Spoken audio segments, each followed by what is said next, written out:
तो एक बार फिर से एक ऐसा टॉपिक लेकर आते हैं जो कि एक बहुत ही अवेटेड टॉपिक है आप लोगों का, क्योंकि बजट एक ऐसी चीज़ है जिसमें कि सरकार के सभी इकोनॉमिक जो एस्पेक्ट हैं, सभी आर्थिक पहलू हैं, वो सभी आर्थिक पहलू इसके अंदर समावेशित होते हैं, इंक्लूसिव हैं। तो इसमें हर पॉइंट की जब बात करेंगे तो इकोनॉमिक्स का एक टॉपिक की बात होगी, फिर दूसरे टॉपिक की बात होगी, तीसरे टॉपिक की बात होगी, इसमें हम टैक्स भी बात करेंगे, इसमें हम एक्सपेंडिचर की बात भी करेंगे, इसमें हम फॉरेन पॉलिसीज़ की भी बात करेंगे, एफडीआई, एफआईआई, बहुत सारी बातें होने वाली हैं इसके अंदर। तो सारा इकोनॉमिक्स का एक सार हम इसके अंदर कर लेंगे। बजट एक बहुत ही मुश्किल विषय है, मतलब समझने के लिए नहीं, सरकार के लिए। सरकार को समझ नहीं आता कि ऐसा करें कि ऐसा करें कि ऐसा करें कि ऐसा करें, क्योंकि अगर हम सरकार एक चीज़ को पकड़ती है तो दूसरी चीज़ हाथ से फिसल जाती है, दूसरी को पकड़ती है तो पहली फिसल जाती है। तो बड़ी मुश्किलात सरकार के सामने आती हैं, अलग अलग सरकारों के सामने आई हैं। इसको देख करके बजट जब हम समझेंगे तो at the in the last आप कहेंगे अरे साहब सरकार को ऐसा ऐसा करना चाहिए, लेकिन वो आसान नहीं होता। It's not that easy. सरकार को बहुत सारी चीज़ें देखनी होती हैं। तो चाहे वर्तमान सरकार है, चाहे पुरानी सरकारें जो थीं, उन्होंने अपनी कोशिशें की कि कैसे हम बजट में ऐसी चीज़ों को डालें कि जिससे कि आगे देश का फ़ायदा हो। तो फ्यूचर प्रोस्पेक्ट को देखते हुए हम बजट बनाते चले आ रहे हैं। बहुत सारी चीज़ें बजट में हमने की हैं। अब बजट का मतलब क्या होता है, पहली बात तो समझिए। बजट को हम सामान्य भाषा में, समान अर्थ में जिस तरह से हम समझते हैं, तो बजट का मतलब होता है खर्चों और कमाई का तालमेल बिठाना, उनका सामंजस्य बिठाना, कि भाई जो एक्सपेंडिचर हैं और जो हमारे जो अर्निंग्स हैं, उनका आपस में कोऑर्डिनेशन कैसे बैठाया जाए। जैसे घर पे भी लोग बजट बनाते हैं, मैं अपने घर पे बजट बनाता हूँ, आपके पापा अपने घर पे बजट बनाते होंगे, आप में से कुछ लोग अगर जॉब करते हैं, नौकरी करते हैं, तो वो लोग अपना बजट बनाते होंगे। तो बजट हम कैसे बनाते हैं? बजट हम ऐसे बनाते हैं कि भाई महीने में हमारा कितना इनकम हो रही है, एक तरफ लिख लेते हैं इनकम, एक तरफ लिख लेते हैं एक्सपेंडिचर। तो इनकम, अगर मान लीजिए आपके पापा कहीं जॉब करते हैं, सैलरी कमाते हैं, तो यहाँ फटाक से सैलरी लिखते हैं कि भैया उनको पता लगा 40,000 रुपये उनकी सैलरी आएगी, और उसके हिसाब से वो एक्सपेंस लगा लेते हैं। तो एक्सपेंस में पूरी लिस्ट बनाते हैं वो, कि भाई घर का जो राशन आएगा, उस राशन का पैसा पता लगा इतना हो गया, फिर बच्चों की जो फीस जाएगी, फीस का पैसा इतना हो गया, फिर किस्तें जा रही हैं, पता लगा होम लोन की किस्त जा रही है तो वो किस्त इतने पैसे हो गई, तो गाड़ी की किस्त जा रही है तो वो इतना पैसे हो गया, और तमाम सारे खर्चे, बहुत सारे खर्चे फैमिली में होते हैं, तो वो सब एक पेपर पे लिखते हैं वो शुरुआत में। और उसके बाद पापा लिखते होंगे या मम्मी लिखती होंगी आपके यहाँ, दोनों में से कोई ना कोई ज़रूर लिखता है इसको, और उसके बाद वो उसको जोड़ लेते हैं यहाँ पर कि भैया कितना खर्चा हमारा होता है। तो वो जितना ये पैसा उनके पास आया, उसी के अंदर से उनको इसे मैनेज करना है। वो कभी भी, अगर मान लीजिए ऐसा होता है किसी महीने 40 की जगह अगर मान लीजिए 45,000 रुपये हो जाता है, तो वो कहते हैं अरे यार ये तो ज़्यादा हो गया, तो इसमें से कहीं चीज़ों को कम किया जाता है। बोले यार ये चीज़ कम कर लो, ये चीज़ कम कर लो, चलो इस महीने ये वाला खर्चा नहीं करते हैं, तो वो इसको कम करते हैं। प्रैक्टिकली होता ही है हम लोगों के घर में कि अगर 40,000 रुपये कोई कमा रहा है तो कोशिश ये करता है कि वो 30-32 रुपये में ही अपना खर्चा सारा कंप्लीट कर ले, और 2-4-5 हज़ार रुपये सेव कर दे, बैंक में जाकर सेव कर दे या कहीं पर किसी भी सेविंग इंस्ट्रूमेंट में डाल दे। लेकिन ज़्यादा से ज़्यादा खर्चा हम कितना कर सकते हैं? 40,000 कर सकते हैं। भाई 40,000 कमाएंगे तो 40,000 खर्चा करेंगे ना, इससे ऊपर तो कर नहीं सकते हैं। तो ये तो सैलरी वाले की बात हो गई। लेकिन अगर मान लीजिए कोई बिजनेस फैमिली से है और कई अलग अलग तरीके के बिजनेस करता है, जैसे सरकार को कहीं से सैलरी तो मिलती नहीं है, सरकार की कमाई बहुत अलग अलग जगह से होती है। सरकार टैक्स से भी पैसा कमाती है, सरकार की कंपनियां भी हैं, सरकार की बैंक हैं, और अलग अलग जो पब्लिक सेक्टर यूनिट्स होते हैं, ओएनजीसी पैसा कमा रही है, एसबीआई पैसा कमा रही है, एलआईसी पैसा कमा के सरकार को दे रही। तो और सरकार ने बहुत सारे देशों को उधार दिया हुआ है, तो वो उधार पैसा वापस आ रहा है या उसका इंटरेस्ट आ रहा है। तो सरकार बहुत अलग अलग तरीके से पैसा कमाती है। तो सरकार एक साथ ऐसे पैसा लिख ही नहीं सकती, क्योंकि सैलरी तो मिल नहीं रही। तो सरकार यहाँ पर भी एक लिस्ट बनाती है। सरकार कहती है भैया टैक्स से मेरे पास इतना पैसा आएगा इस महीने, मेरी कंपनियां मुझे इतना पैसा देंगी, मेरे लोन जो मैंने दिए थे उसका उधारी वापस आएगी, वो इतने पैसे आएगा, इतना पैसा यहाँ से, इतना यहाँ से, इतना यहाँ से। तो बड़ी लंबी चौड़ी से लिस्ट बनाती है। वो लिस्ट बनाएंगे हम लोग, पूरा बजट देखेंगे हम लोग कि बजट में किस किस तरह से कौन कौन से कंपोनेंट लिखे जाते हैं, वो सब बात करेंगे। अभी थोड़ा समरी समझिए बजट होता क्या है। तो ये पूरी लिस्ट बनाती है और उसके बाद वो देखती है कि कितना मेरी कमाई हो रही है। तो यहाँ कमाई उसकी हो रही है X रुपीज़, और यहाँ उसके खर्चे हो रहे हैं X रुपीज़। पहली बात तो ये समझ लीजिए कि भारत में जो बजट है वो कभी भी सरप्लस बजट नहीं होता। सरप्लस बजट का मतलब ये होता है कि सरकार, अगर ऐसा नहीं हो सकता कि सरकार पता लगा 100 रुपये कमाती है तो खर्चा करे वो 90 रुपये या 95 रुपये, और 5 रुपये अगले साल के लिए बचा ले या किसी और चीज के काम के लिए बचा ले। तो ऐसा नहीं करती सरकार। सरकार ने आज तक ऐसा नहीं किया, क्योंकि हमने इस कॉन्सेप्ट को लिया भी नहीं, क्योंकि ये सही कॉन्सेप्ट नहीं है। भाई सरकार क्या है? सरकार तो पब्लिक की रिप्रेजेंटेटिव है ना, जनता की प्रतिनिधि है। तो पब्लिक की रिप्रेजेंटेटिव है तो पैसा सरकार कहाँ लेके जाएगी? पब्लिक के लिए खर्चा करेगी। तो जब खर्चा करना ही है तो क्यों ना इसी साल कर दिया जाए। तो हम कभी भी सरप्लस बजट नहीं बनाते हैं। बजट के कुछ टाइप्स होते हैं, वो सबसे लास्ट में हम लोग देखेंगे। सरप्लस बजट क्या होता है, आउटकम बजट क्या होता है, वो सब बाद में बात करेंगे। तो हमारी सरकार कभी ऐसा नहीं करती। हमारी सरकार तो कहती है कि भैया जितना कमाई करेंगे उतना हम खर्चा कर देंगे। बल्कि हमारी सरकार कुछ और काम करती है। हमारा बजट डेफिसिट का बजट है। डेफिसिट फाइनेंसिंग करती है इसमें सरकार। डेफिसिट का मतलब क्या होता है? सरकार की कमाई वास्तव में 100 रुपए है और खर्चा सरकार कर रही है, पता लगा, 103 रुपए। सरकार की कमाई हो रही है 103 रुपए। तो ये कैसे संभव है यार कि सर जब 100 रुपए कमा रहे हैं तो 103 रुपए कैसे कमाई हो सकती है? 103 रुपए कैसे खर्चा हो सकता है? तो यही 3 रुपए का अरेंजमेंट सरकार करती है।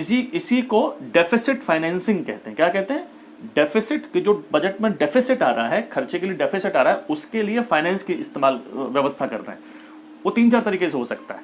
जनता से पैसा उधार लिया जा सकता है, विदेशों से पैसा उधार लिया जा सकता है, आरबीआई से पैसा उधार लिया जा सकता है। 2-3 तरीके हो रहे हैं। इसमें बेस्ट तरीका क्या है? विदेशों से पैसा। वो क्यों है? धीरे धीरे बात करेंगे, ठीक है। अभी जितने भी क्वेश्चन आपके दिमाग में उमड़ रहे होंगे, मुझे मालूम है शुरू से क्वेश्चन उमड़ रहे होंगे, उनको थाम के रखिए। बस मैं जो समझा रहा हूं उसको समझते रहिए आप। तो ये 3 रुपए की जो व्यवस्था सरकार करेगी, इसको बोलते हैं डेफिसिट फाइनेंसिंग, ठीक है।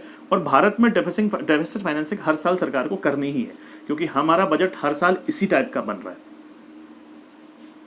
अब आप कहेंगे सर ऐसा बजट तो गलत है। बिल्कुल मालूम है, सरकार को ही मालूम है कि साहब ये ठीक तो नहीं है, क्योंकि ये 100 का मैं 103 आपको जो बता रहा हूँ, ये एक्चुअली बहुत बढ़ जाता है कभी कभी। जैसे इस साल का मैं आपको डेटा बताऊं, 2020-21 का मैं डेटा बताऊं आपको, कि मतलब मोटा अंदाजा बता रहा हूं आपको, करीब 8 लाख करोड़ रुपया। कितना रुपया? 8 लाख करोड़ रुपया का खर्चा हम ज्यादा करेंगे आने वाले साल में। जो बजट इस साल पेश किया सरकार ने, हम आने वाले साल में 8 लाख करोड़ रुपए खर्चा ज्यादा करेंगे अपनी कमाई से। तो 8 लाख करोड़ आएगा कहां से? ऑब्वियसली उधार लेना पड़ेगा हमको। हम उधार लेंगे, उधार उधार उधार, हर साल उधार चल रहा है और चल रहा कहां। अब उसका एक तरीका ये भी है कि साहब अरे बड़ी बड़ी कंपनीज उधार लेती हैं। हम उधार क्यों लेते हैं? हम उधार इसलिए लेते हैं ताकि उस पैसे से हम भविष्य में ग्रो करेंगे, और जब डेवलपमेंट हमारा हो जाएगा तो उस पैसे को धीरे धीरे करके वापस कर देंगे। और हमने पैसा वापस किया भी है, हर साल वापस भी करते हैं, वो भी काम करते हैं कि जब तो हम इसको जो है इस प्रकार से, लगभग अभी इस प्रकार से हम मैनेज चीज़ों को कर रहे हैं। तो बजट सरकार इस टाइप से बनाती है। नाउ बजट क्यों बनाया जाता है साहब? नहीं बना रही बजट सरकार, ऐसा भी तो कर सकती है कि अरे भाई जो जरूरत हो फटाक से पैसा निकाला उस डिपार्टमेंट को दे दिया। क्यों बजट बनाओ, ये सब करो यार, हैं 2-2.5 महीने खर्च हो जाते हैं, 2 महीने करीब, 1.5 महीना तो कम से कम लग ही जाता है बजट को पास होने में। तो वो सब ये कार्रवाई क्यों की है, फालतू क्यों की रही है? तो ये इसलिए करना पड़ेगा क्योंकि भारत देश जो है उसमें सबसे ऊंचाई पर क्या है? सबसे ऊपर कौन है भारत देश के अंदर? सबसे ऊपर है संविधान, कॉन्स्टिट्यूशन। हर आदमी को कॉन्स्टिट्यूशन के हिसाब से चलना है। अगर आप राष्ट्रपति हैं, प्रधानमंत्री हैं, आप चाहे जो हैं, कहीं के तुर्रम खान हैं, आपको वही करना पड़ेगा हिंदुस्तान में अगर रहना है जो हिंदुस्तान का संविधान कहता है। और अगर आप वो नहीं करेंगे तो आप हिंदुस्तान में नहीं रह सकते। जो नागरिकता वाला जो लेक्चर अगर आपने पढ़ा हो तो आप जानते होंगे, मैंने डिस्कशन किया होगा उसके अंदर, कि अगर आप संविधान के प्रति अपमान प्रकट करते हैं, एक बोल देते हैं कि नहीं भाई मैं कॉन्स्टिट्यूशन को नहीं मानता, मैं नहीं चलूंगा उसके हिसाब से, तो आपकी सिटीजनशिप छिन जाएगी, आपको देश से निकाल दिया जाएगा।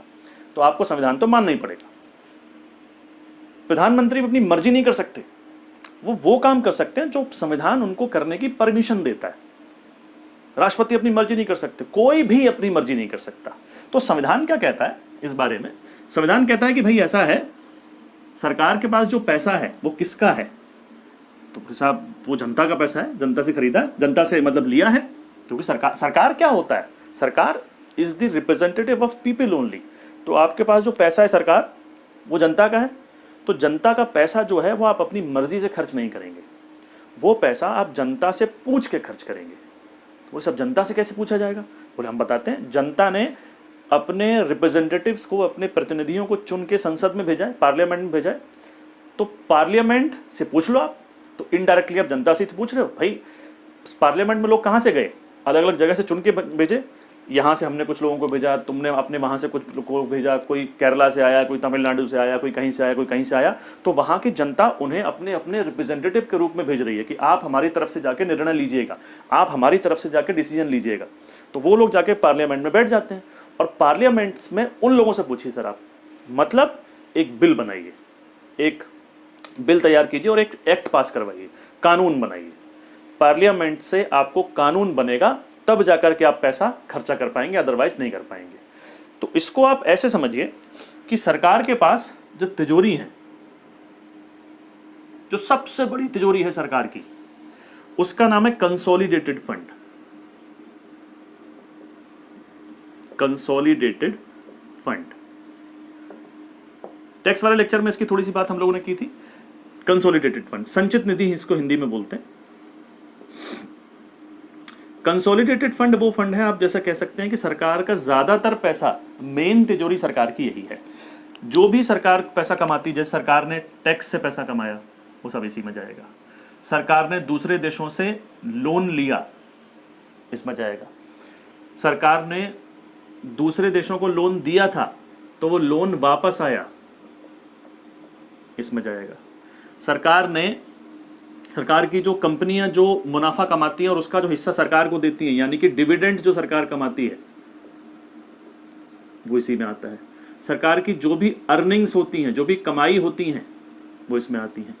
तो आप कह लीजिए कि सरकार का मेन पैसा सारा इसी के अंदर था। टैक्स के ऊपर जो सरचार्ज लगता है, आई होप टैक्स का आपने लेक्चर पढ़ लिया ठीक से, उसको पढ़ के आइएगा पहले, है ना, उसके बाद ही बजट समझ में आएगा आपको। सरचार्ज जो लगता है वो भी इसी में आता है। सारा पैसा सरकार का इसी एक टोकरी के अंदर आकर के इकट्ठा हो रहा है और इसी से सरकार खर्चे करेगी। ज्यादातर जितने भी बड़े बड़े खर्चे हैं, जो मेन योजनाएं सरकार की हैं, जो भी खर्चे सरकार के हो रहे हैं, वो सब इसी से होंगे, आप ऐसे मान के चलो। और हमारे संविधान में लिखा हुआ है, आर्टिकल 266 के अंदर, 266 में लिखा हुआ है कि अगर इसमें से सरकार को खर्चा करना है, इसमें चाहे आप सरकार को खर्चा करना है, चाहे सरकार को जमा करना है, डिपॉजिट करना है, दोनों ही के लिए सरकार खुद डिसीजन नहीं लेगी। दोनों ही के लिए पार्लियामेंट की अनुमति चाहिए, पार्लियामेंट की अनुमति चाहिए। बिना पार्लियामेंट की अनुमति के आप इस पैसे को टच भी नहीं कर सकते, ना इसमें जमा करेंगे ना इसमें से पैसा निकालेंगे। हालांकि कुछ तिजोरी ऐसी भी हैं जो पार्लियामेंट की जरूरत नहीं होती, जैसे कि मैंने बताया था आपको, जो कौन कौन सी बताया था, लोक लेखा निधि, पब्लिक अकाउंट और कंटिजेंसी फंड, है ना, article 266 and article 267 contingency fund का। तो वहां से पैसा निकालने के लिए आपको उस तरीके से जरूरत नहीं है, आपको पार्लियामेंट की अनुमति की आवश्यकता नहीं है, क्योंकि उसमें पैसा कुछ स्पेसिफिक काम के लिए ही जाता है। याद है ना आपको टैक्स वाला लेक्चर? मैं दोबारा से एक बार हल्का सा बता देता हूं आपको कि जो लोक लेखा निधि है, पब्लिक अकाउंट है, पब्लिक अकाउंट में पैसा कहां से आता है? उसमें पैसा आता है सेस वाला, और सेस वाला जो पैसा आता है, मतलब ऐसे मान के चलिए एक ऐसी तिजोरी है जिसके अंदर छोटी छोटी कई सारी तिजोरियां बनी हुई हैं और इन तिजोरियों के कई सारे नाम हैं, अलग अलग फंड हैं। जैसे मान लीजिए यहां पर इसमें एक फंड है प्राथमिक शिक्षा, प्राथमिक शिक्षा फंड, एक फंड है स्वच्छ भारत अभियान फंड, स्वच्छ भारत अभियान फंड, छोटी छोटी टोकरियां हैं। तो इनमें पैसा सेस से आएगा। सेस मतलब जो टैक्स के ऊपर एक्स्ट्रा अमाउंट जो हम ले रहे हैं, तो वो अलग अलग नाम से आता है। तो इसमें जिस अलग अलग सेस का अलग अलग नाम है, जैसे कि प्राथमिक शिक्षा सेस, स्वच्छ भारत अभियान सेस। तो प्राथमिक शिक्षा सेस से जो पैसा आएगा वो सब प्राथमिक शिक्षा की टोकरी में ही जाएगा। स्वच्छ भारत अभियान से जो पैसा आएगा वो सब इसी टोकरी में जाएगा। और इन टोकरी का काम यह है कि भाई अगर प्राथमिक शिक्षा के लिए पैसा चाहिए तो इस टोकरी का जो पैसा है वो सिर्फ प्राथमिक शिक्षा में ही खर्च होगा, कहीं और खर्च नहीं हो सकता। तो इसलिए ये पहले से ही डिसाइडेड है तो इसलिए अनुमति लेना ना लेने के कोई मतलब नहीं बनता। तो सरकार का डिस्क्रिशन इसमें होता नहीं है। सरकार ऐसा नहीं कर सकती कि इस पैसे को स्वच्छ भारत के लिए तैयार खर्च कर दे, या स्वच्छ भारत का पैसा किसान कल्याण फंड में डाल दे। नहीं, जो जहां का पैसा है वहीं जाएगा। तो जो ऑलरेडी पहले चीज डिसाइडेड है तो उसके लिए डिस्कशन करने से फायदा क्या है, वो तो वही होना है। तो इसलिए इसको हम पब्लिक अकाउंट कहते हैं, लोक लेखा निधि कहते हैं, और इसके लिए संसद की अनुमति की आवश्यकता हमको नहीं होती लोक लेखा निधि से पैसा निकालने के लिए। लेकिन ये वाले जो तिजोरी है, इसमें सारा पैसा आकर के मिल रहा है आपस में, समझिए वो पैसा आया, वो सब मिल गया, और फिर उस पैसे को सरकार अपने हिसाब से किसी भी सेक्टर में खर्च करेगी। ठीक है, मतलब जब किसी भी सेक्टर में किसी भी पैसे, मतलब पता लगा लोन से पैसा आया और हमने उसको किसानों का कल्याण के लिए लगा दिया, टैक्स से पैसा आया और हमने उसको जहां चाहे सरकार वहां पर उसको लगा सकती है। तो जब यहां पर उस पैसे के ऊपर डिस्क्रिटरी पावर आ जाती है, डिस्क्रिटरी पावर से मेरा मतलब है कि सरकार सरकार उस कोई पार्लियामेंट की अनुमति के बाद उस पैसे को कहीं भी खर्चा कर सकती है। तो इसके लिए फिर हमको पार्लियामेंट की अनुमति चाहिए, इसके लिए नहीं चाहिए। ठीक है, तो अनुमति लेने के लिए अब कैसे अनुमति ली जाएगी? अब सवाल यहां पर ये आता है कि सर आपने कह दिया अनुमति ले लो सर, अब अनुमति किस टाइप से ली जाएगी? एक सेकंड रुकिएगा जरा। तो इसके लिए हमारे कॉन्स्टिट्यूशन में प्रोविजन है। देखिए, पैसे अभी के लिए मोटे तौर पर ये समझिए, बाकी पॉलिटिकल साइंस के लेक्चर में जो फाइनेंस बिल होता है, फाइनेंस बिल का एक टाइप होता है मनी बिल। ये मनी बिल है बजट। होता क्या है, इसके लिए प्रोविजन ये है कि अगर बजट लेकर आना है तो सबसे पहले तो जो राष्ट्रपति साहब हैं, प्रेसिडेंट साहब हैं, तो प्रेसिडेंट साहब से पूछा जाएगा। जो मंत्रिपरिषद है, जो काउंसिल ऑफ मिनिस्टर है, कैबिनेट ऑफ मिनिस्टर्स है, वो राष्ट्रपति साहब के पास जाएगी, उनको बोलेगी सर हमको आने वाले साल के लिए एक बजट तैयार करना है। तो बजट इसलिए तैयार करना है आने वाले साल के लिए, पहले तो ये समझ लीजिए आप कि एक तो हम ये कर सकते हैं कि भाई डेली संसद को बिठा के रखें कि यही संसद का लोग सब डेली यहीं बैठेंगे और कहीं जाएंगे नहीं, और कोई काम नहीं करना आपको, क्योंकि हमारे संविधान में लिखा हुआ है कि इसमें से पैसा निकालना है या जमा करना है तो आपसे पूछना पड़ेगा। तो डेली सुबह एक बिल पास हो कि साहब ऐसा है कि आज जो है ये 5 करोड़ रुपए की वहाँ की सड़क बनाने के लिए चाहिए, 20 करोड़ रुपए वहाँ के उस राज्य को देना है, 30 करोड़ रुपए इसके लिए चाहिए, 5 करोड़ इसके लिए चाहिए, तो सर ये बिल लाया हूँ आज के खर्चे के लिए, तो सर डिस्कशन कीजिए और इसको पास कर दीजिए। पार्लियामेंट में डिस्कशन हो रहे हैं, फिर कोई कह रहा नहीं सब ये ज़्यादा खर्चा है, कोई कम खर्चा है, और उसके बाद शाम तक वो बिल पास हुआ, उसके बाद खर्चा निकाला गया। अगले दिन फिर बैठे, सर आज का खर्चा ये है कि संसद का इतना बिल आया है, सर ये पैसा निकालना है, इसमें से ये यहाँ पर इतना निकालना है, ये इतना निकालना है। तो वो फिर प्रैक्टिकली पॉसिबल नहीं है। समझ रहे हैं कि वो कैसे प्रैक्टिकली डेली बैठकर करेंगे खर्चों को? तो क्या कर रही है सरकार? बजट क्या है? सरकार एक प्लानिंग कर रही है कि आने वाले साल में हमारी ये प्लानिंग है, हमारी प्लानिंग है कि हम इतना इतना इतना पैसा कमाएंगे, हमारी ये प्लानिंग है कि हम इतना इतना इतना पैसा खर्च करेंगे। अब वो मिसमैच कर सकती है वो प्लानिंग। जैसे कि आप लोग पता लगा आप पिक्चर देखने जा रहे हैं, और आप पिक्चर देखने जा रहे हैं तो आप दिमाग में लगाएंगे ना कि भाई मैं और मेरा दोस्त है, 2 लोग हैं, तो 200 रुपये की टिकट आ जाएंगी, 400 रुपये ये हो गए, 100 रुपया किराए में हो गया, और उसके बाद कुछ खा पी लेंगे थोड़ा सा, तो 600-700 रुपये में काम हो जाएगा, 700 रुपये जेब में डाल लेता हूँ। तो हो सकता है कि 700 रुपये खर्च हो सकता है कि 750 हो जाए, हो सकता है 650 खर्च हो जाए, मतलब थोड़ा बहुत मिसमैच हो सकता है, लेकिन प्लानिंग तो फिर भी करके चलते हैं ना। अब ऐसा तो करते नहीं कि भाई पूरा रुपयों से भरा बैग अपने संग लेके जाते हैं कि देखेंगे जितना पैसा खर्च होगा, या खाली हाथ चले जाते हैं। एक प्लानिंग करके जाते हैं, 700 रुपये है तो ठीक है भाई 800-900 रुपये डाल लो, तभी जाते हैं। तो इसी हिसाब से सरकार प्लानिंग कर रही है। सरकार को करना क्या है कि सरकार, भारत में फाइनेंशियल ईयर कब से कब तक चलता है? फाइनेंशियल ईयर चलता है 1 अप्रैल से लेकर के 31 मार्च तक, 31 मार्च नेक्स्ट ईयर तक। यानी इस साल हम बात करें, सरकार ने बजट दिया है 2020-21 का, यही बजट तो इस साल सरकार ने पेश किया है। तो 1 अप्रैल 2020 से लेकर के 31 मार्च 2021 तक का जो प्लानिंग है वो सरकार ने दी है, और दी कब थी? फरवरी में, यानी कि आने वाले साल की प्लानिंग है, अगले साल की प्लानिंग है। तो ये प्लानिंग जो है करने से पहले क्या होगा, इसमें राष्ट्रपति से पूछा जाएगा। राष्ट्रपति साहब से पूछा जाएगा कि राष्ट्रपति साहब ये प्लानिंग हम लोग कर रहे हैं, तो क्या ये हमारी प्लानिंग है, तो आप चाहे आप अगर परमिशन दें तो हम पार्लियामेंट से पूछ लें इसके लिए। तो पहले इसमें राष्ट्रपति के पास मामला जाता है। उसके बाद जब भी कोई कानून बनता है तो संसद से पास होता है वो, और संसद में 2 हाउस होते हैं, लोकसभा एंड राज्यसभा। कोई भी नॉर्मल जो कानून होता है other than this money bill and the finance bill, तो वो राज्यसभा में भी पहले जा सकता है, पहले लोकसभा में भी जा सकता है।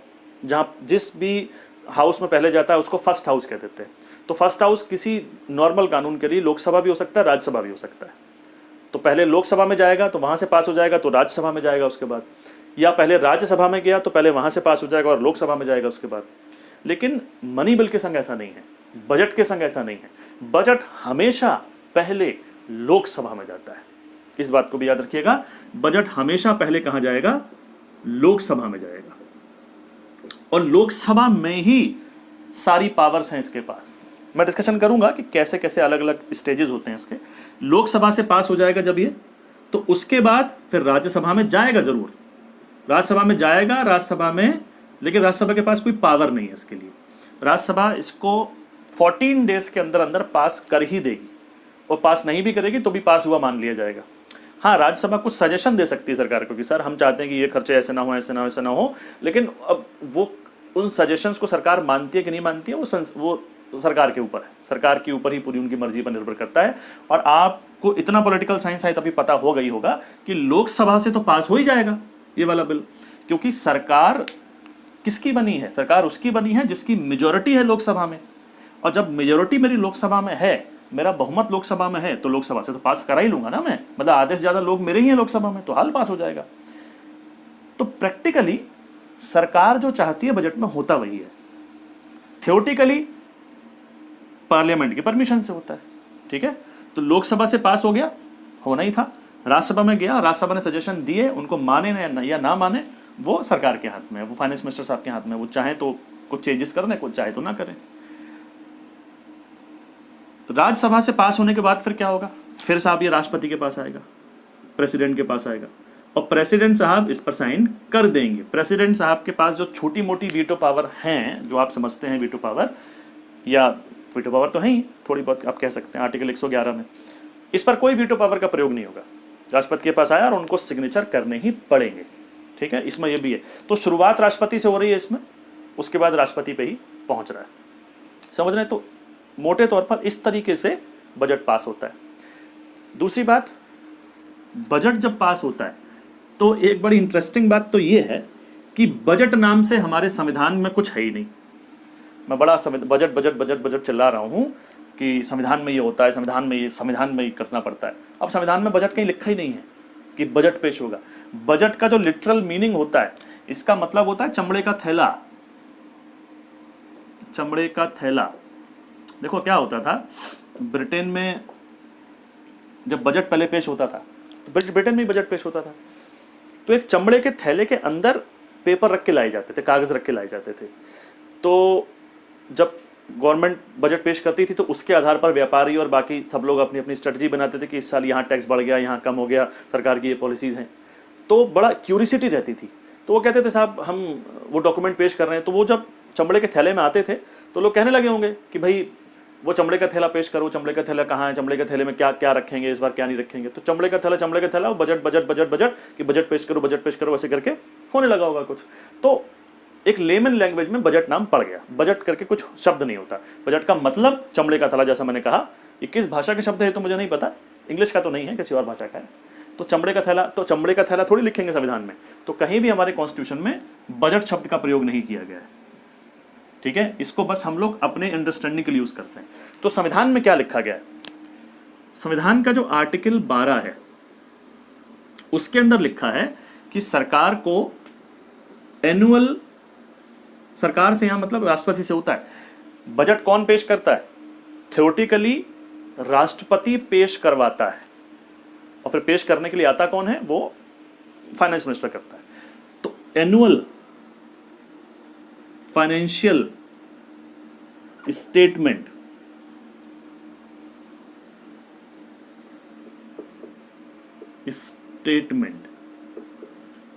वार्षिक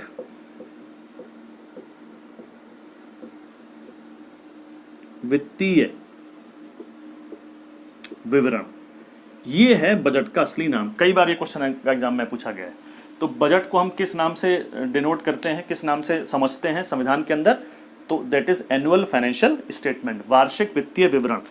तो आर्टिकल 112 कहता है कि राष्ट्रपति की ये जिम्मेदारी है और सरकार की जिम्मेदारी है कि हर साल वार्षिक वित्तीय विवरण संसद में पेश किया जाएगा। ठीक है, अच्छा ठीक है साहब। बजट जो है कब पेश होता है, इसको एक चीज समझिए। 1 अप्रैल को हमारा फाइनेंशियल ईयर शुरू होना है और 31 मार्च को खत्म होगा अगले साल। तो बजट मुझे पहले ही, प्लानिंग मुझे पहले ही करनी पड़ती है। तो हमारे यहाँ प्रथा ये थी कि फरवरी जो है, फरवरी का लास्ट वर्किंग डे है, उस दिन बजट लेकर आया जाएगा। ये प्रथा थी, last working day. Last working day का मतलब ये होता है कि फरवरी में हो सकता है 28 दिन हो सकता है 29 दिन हो। 28 है तो 28 को पेश किया जाएगा, 29 है तो 29 को पेश किया जाएगा। लेकिन वर्किंग डे भी है इसमें। तो इसका मतलब ये था कि भाई अगर 28 या 29 को लास्ट वर्किंग डे को सैटरडे या संडे है तो उस दिन पेश नहीं होगा, तो उससे एक दिन पहले ही हो जाएगा या 2 दिन पहले हो जाएगा। समझ रहे हैं? जैसे मान लीजिए 28 को संडे पड़ गया और 28 फरवरी का लास्ट दिन था, तो संडे को नहीं हो सकता, वर्किंग डे नहीं है। सैटरडे को नहीं हो सकता, वर्किंग डे नहीं है। फ्राइडे को होगा, यानी कि अब 26 तारीख को होगा। समझ रहे? तो last working day of February को इसको पेश किया जाता था। उससे एक समस्या आ रही थी। बजट एक लंबी चौड़ी प्रक्रिया है, कई सारी स्टेजेस में गुजरता है। तो फरवरी में आपने लास्ट वर्किंग डे को उसको पेश किया, तो उसके पास होते होते होते होते होते होते होते अप्रैल लास्ट हो जाता था। पता लगा 20 अप्रैल हो गई, कभी कभी मई तक पहुंच जाता था। 20 अप्रैल हो गई, पता लगा 20 अप्रैल हो गई इस साल की 2020 की, और बजट कब हम पेश कर रहे हैं? 1 अप्रैल 2020-21 का। तो यानी कि यार इसके जो खर्चे वर्चे थे, प्लानिंग थी, वो तो 1 तारीख से शुरू हो गए ना। पता लगा 1 तारीख यहां थी, 1 अप्रैल यहां थी, तो 1 अप्रैल से 20 अप्रैल तक काम कैसे चला होगा? फिर खर्चे सरकार ने कुछ किए नहीं होंगे क्या? हो ही नहीं सकता भाई, ऐसा तो पॉसिबल ही नहीं है। तो इस दौरान फिर खर्चा कैसे चलेगा? तो इसके लिए फिर सरकार जुगाड़ करती थी। तो हमारे कॉन्स्टिट्यूशन में एक चीज है जिसको वोट ऑन अकाउंट बोलते हैं। Vote on account. Vote on account का मतलब ये होता है कि जब तक पास नहीं हो जाए बजट, तो बीच में जो गैप आ गया उसके लिए सरकार फिर बोलती है संसद से कि सर पैसा खत्म हो गया, बजट अभी पास आया, अभी पास हुआ नहीं है, तो ये अगले जो 20-25 दिन हैं इसके लिए आप ये 500 करोड़ रुपए, 600 करोड़ रुपए ये एडवांस दिला दो हमको। तो वो आप समझो कंसोलिडेटेड फंड से, संचित निधि से पैसा मान लो सरकार ने एडवांस ले लिया और उससे खर्चा कर रहे हैं। तो ये खर्चे के लिए खाली आता है। वोट ऑन अकाउंट सिर्फ एक्सपेंस के लिए होता है कि सरकार के जो खर्चे हैं वो चलते रहे, वो रुके ना। फिर उसके बाद जब ये पास हो जाता है तो इन खर्चों को उसमें एडजस्ट कर दिया जाता है फिर। तो वोट ऑन अकाउंट करना पड़ता था इसके लिए। तो वोट ऑन अकाउंट क्या होता है समझ में आया? इस बात को याद रखना है आपको। Vote on account is the permission given from the parliament to the government to fulfill their expenditure till the time the budget is getting passed. ठीक है, तो ये जो बीच का जो गैप आया, उस गैप को भरने के लिए आपको ये काम करना पड़ेगा। अच्छा, तो फिर बात भाई ये हुई कि यार ये बताओ ये हमको करना क्यों पड़ता है? अच्छा ये बताओ फरवरी के लास्ट वर्किंग डे को ही हम क्यों पेश करते हैं, पहले क्यों नहीं करते? तो लोग कहेंगे सर प्रथा चल रही है ऐसी। प्रथा चल रही तो कोई कारण होगा ना। बोले सर कारण कुछ नहीं है, चल रहा है तो ये क्यों चल रहा है? Why this Kolaveri? खत्म। तो 2017 से इसको लास्ट वर्किंग डे को हटा दिया गया और 2017 से कर दिया गया 1 फरवरी। अब बोला गया साहब हर साल पहली तारीख को बजट पेश किया जाएगा, जिससे कि पूरी संभावना है कि 1 अप्रैल से पहले ही बजट पास हो जाएगा, और पास हो जा रहा है। ठीक है, उसके बाद पास हो जा रहा है। इनकेस एक आध दिन ऊपर हो भी जाए तो कोई फर्क नहीं पड़ता, एक आध दिन के लिए तो काम चला सकते हैं आप लोग। फिर भी वोट ऑन अकाउंट उसके लिए चाहिए होगा, लेकिन ये इसीलिए किया गया कि भैया 1 अप्रैल से पहले कर लो, ये वोट ऑन अकाउंट की जरूरत ही नहीं है। बोले हाँ सर बिल्कुल कर लेते हैं। और 2017 से फिर 1 तारीख से हमको पेश करने लगे। तो लिख लीजिएगा इस बात को, from the year 2017 the budget speech takes place on 1 February. 1 February. दूसरी बात, पहले प्रथा ये थी कि जिस दिन भी मान लीजिए कि वेडनेसडे है, वेडनेसडे को बजट पेश किया जाना है। ये बजट स्पीच, फाइनेंस मिनिस्टर आएंगे, बजट की स्पीच देंगे। ये बजट की स्पीच होनी है। तो इससे एक दिन पहले या 2 दिन पहले इकोनॉमिक सर्वे आता था। पिछले साल का परफॉर्मेंस पहले दिया जाता है। तो पहले इकोनॉमिक सर्वे दिखा दिया, पिछले साल का परफॉर्मेंस दिखा दिया, उसके अगले दिन या next to next day, generally एक दिन का डिफरेंस होता है इसमें, next to next day budget speech होगी और आम बजट सरकार के सामने पेश किया जाएगा। और हाँ, एक चीज और भी होती थी, इन दोनों के बीच में रेलवे बजट आता था पहले। रेलवे बजट, इकोनॉमिक सर्वे आया, अगले दिन रेलवे बजट आया, अगले दिन फिर आम बजट आया, क्योंकि रेलवे बजट और आम बजट दोनों अलग अलग थे। In the year 1924 if I am not wrong, मैं एक मिनट कंफर्म कर लेता हूं।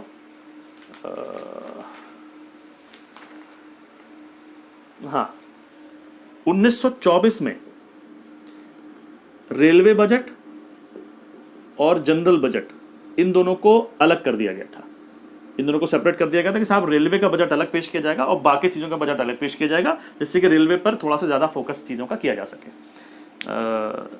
लेकिन सरकार ने अगेन 2017 से उन्होंने बोला साहब ऐसा क्यों करते हैं, ऐसा नहीं करेंगे, हम दोनों को एक ही साथ लेंगे।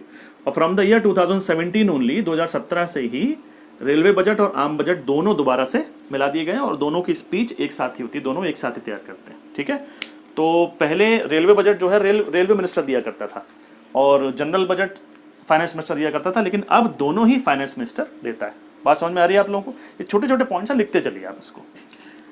अब रेलवे बजट जब पेश होता है तो पेश कौन कर रहा है? फाइनेंस मिनिस्टर, मतलब एक बजट स्पीच होती है, बजट स्पीच होती है जो फाइनेंस मिनिस्टर देता है। अगर वो अस्वस्थ है तो कोई और दे सकता है। बजट स्पीच का मतलब ये नहीं है कि बजट है वो, पहले तो ये समझ लीजिए। कई लोग मैंने देखा है कि बजट स्पीच दे रहा है फाइनेंस मिनिस्टर, टीवी के सामने बैठ जाते हैं, तो क्या हो रहा है, उन्हें बजट सुन रहे हैं, बजट आ रहा है, उन्हें समझ में कुछ नहीं आ रहा है, कुछ नहीं समझ में आ रहा होता है उनको, बजट आ रहा है चल, वो पता नहीं क्यों देख रहे होते हैं। 99.9% लोग जो मैं देखता हूँ वो बजट देख रहे हैं, उनको कुछ समझ में नहीं आ रहा है, बस देख रहे हैं, हल्का फुल्का आइडिया शायद हो रहा है, क्योंकि बजट अभी प्रपोज किया गया है। आप समझिए, बजट इज अ बिल, एक विधेयक है, विधेयक पास होगा लोकसभा से और उसके बाद राज्यसभा से भी पास माना जाएगा, मतलब संसद से पास होगा। तो बिल के प्रोविजन प्रपोज किए जाते हैं कि सर मैं चाहता हूं, फाइनेंस मिनिस्टर कह रहा है मैं चाहता हूं ऐसा ऐसा ऐसा ऐसा ऐसा ऐसा हो, ये टैक्स स्लैब हो, ये चीज़ हो, इस साल ये वाली प्लानिंग हो, इस साल ये वाली प्लानिंग हो। फिर अब उस पर डिस्कशन होगा लोकसभा में, और हो सकता है कि उसमें बहुत सारी चीज़ें चेंज कर दी जाएं, और चेंज हो जाती हैं बहुत सारी चीज़ें हर साल, बहुत सारी छोटे मोटे क्लॉजेज जो हैं वो चेंज होते रहते हैं, क्योंकि कई सारे लोग ऐसे सजेशन देते हैं, सरकार को लगता है हाँ यार ये सजेशन सही है, चलो इसमें ये चीज़ काट के हम इसको ऐसे कर देते हैं, अच्छा ये वाला टैक्स, इसमें ये वाली चीज़ गड़बड़ है, चलो ठीक है इसको हटाकर इसको ऐसे कर देते हैं, ठीक है हमारे भी लग रहा है कि ठीक है कोई दिक्कत नहीं है, आपको ही चाहिए, ठीक है बढ़िया। यही तो डिस्कशन का, भाई डिस्कशन क्यों होता है? इसलिए होता है ना, ताकि बेहतर आउटकम आ सके, उसमें से कुछ बेहतर सामने निकल कर आ सके, तो डिस्कशन इसलिए वहाँ लोग करते हैं। तो इस प्रकार से प्रक्रिया चलती है।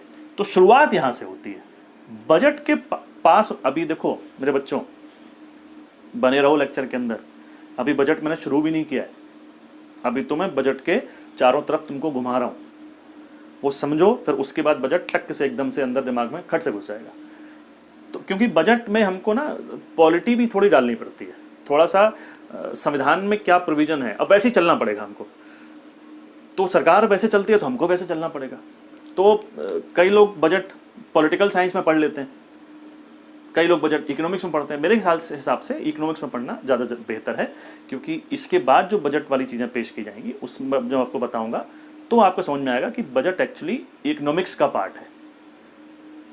हाँ, उसमें हमको रूल्स एंड रेगुलेशन संविधान के मानने पड़ते हैं। तो बजट जब पास होता है कि तो उसकी स्टेजेस क्या होती हैं उसको थोड़ा सा हम समझ लेते हैं। तो बजट पास होने की जो स्टेज होती हैं, सबसे पहली स्टेज जो है वो है बजट स्पीच।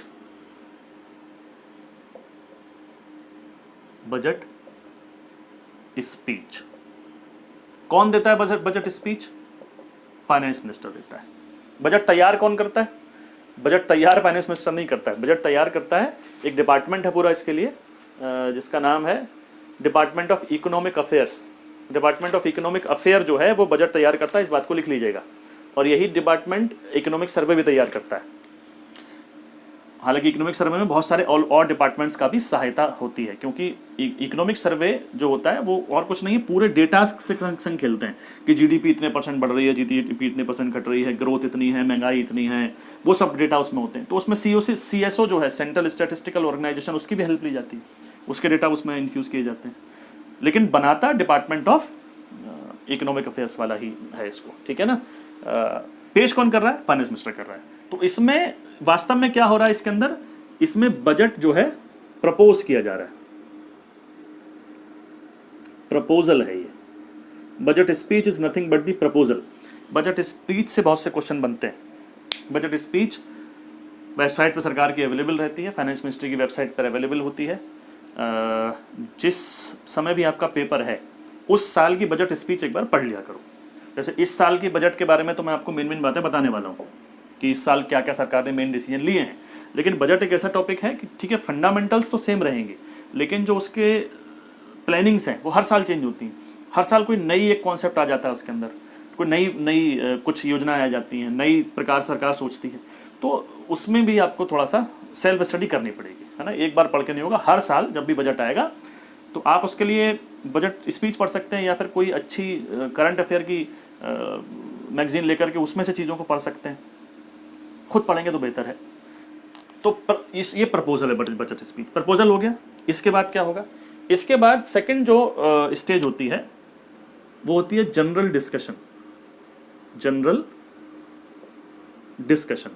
डिस्कशन मतलब अब सारे लोकसभा के मेंबर, आपको मालूम है लोकसभा में पेश हो रहा है, अब लोकसभा के मेंबर इस पर डिस्कशन करेंगे, विपक्षी पार्टी भी इस पर सवाल पूछेंगी, अपने सजेशंस देंगी, जो पावर में पार्टी है उसके भी लोग खड़े होकर के इसके सजेशन देंगे या फिर उसमें सवाल पूछ सकते हैं, वो भी कर सकते हैं। डिस्कशन चल रहा है। Discussion is what? Discussion is कि भैया for the betterment of the budget क्या किया जा सकता है।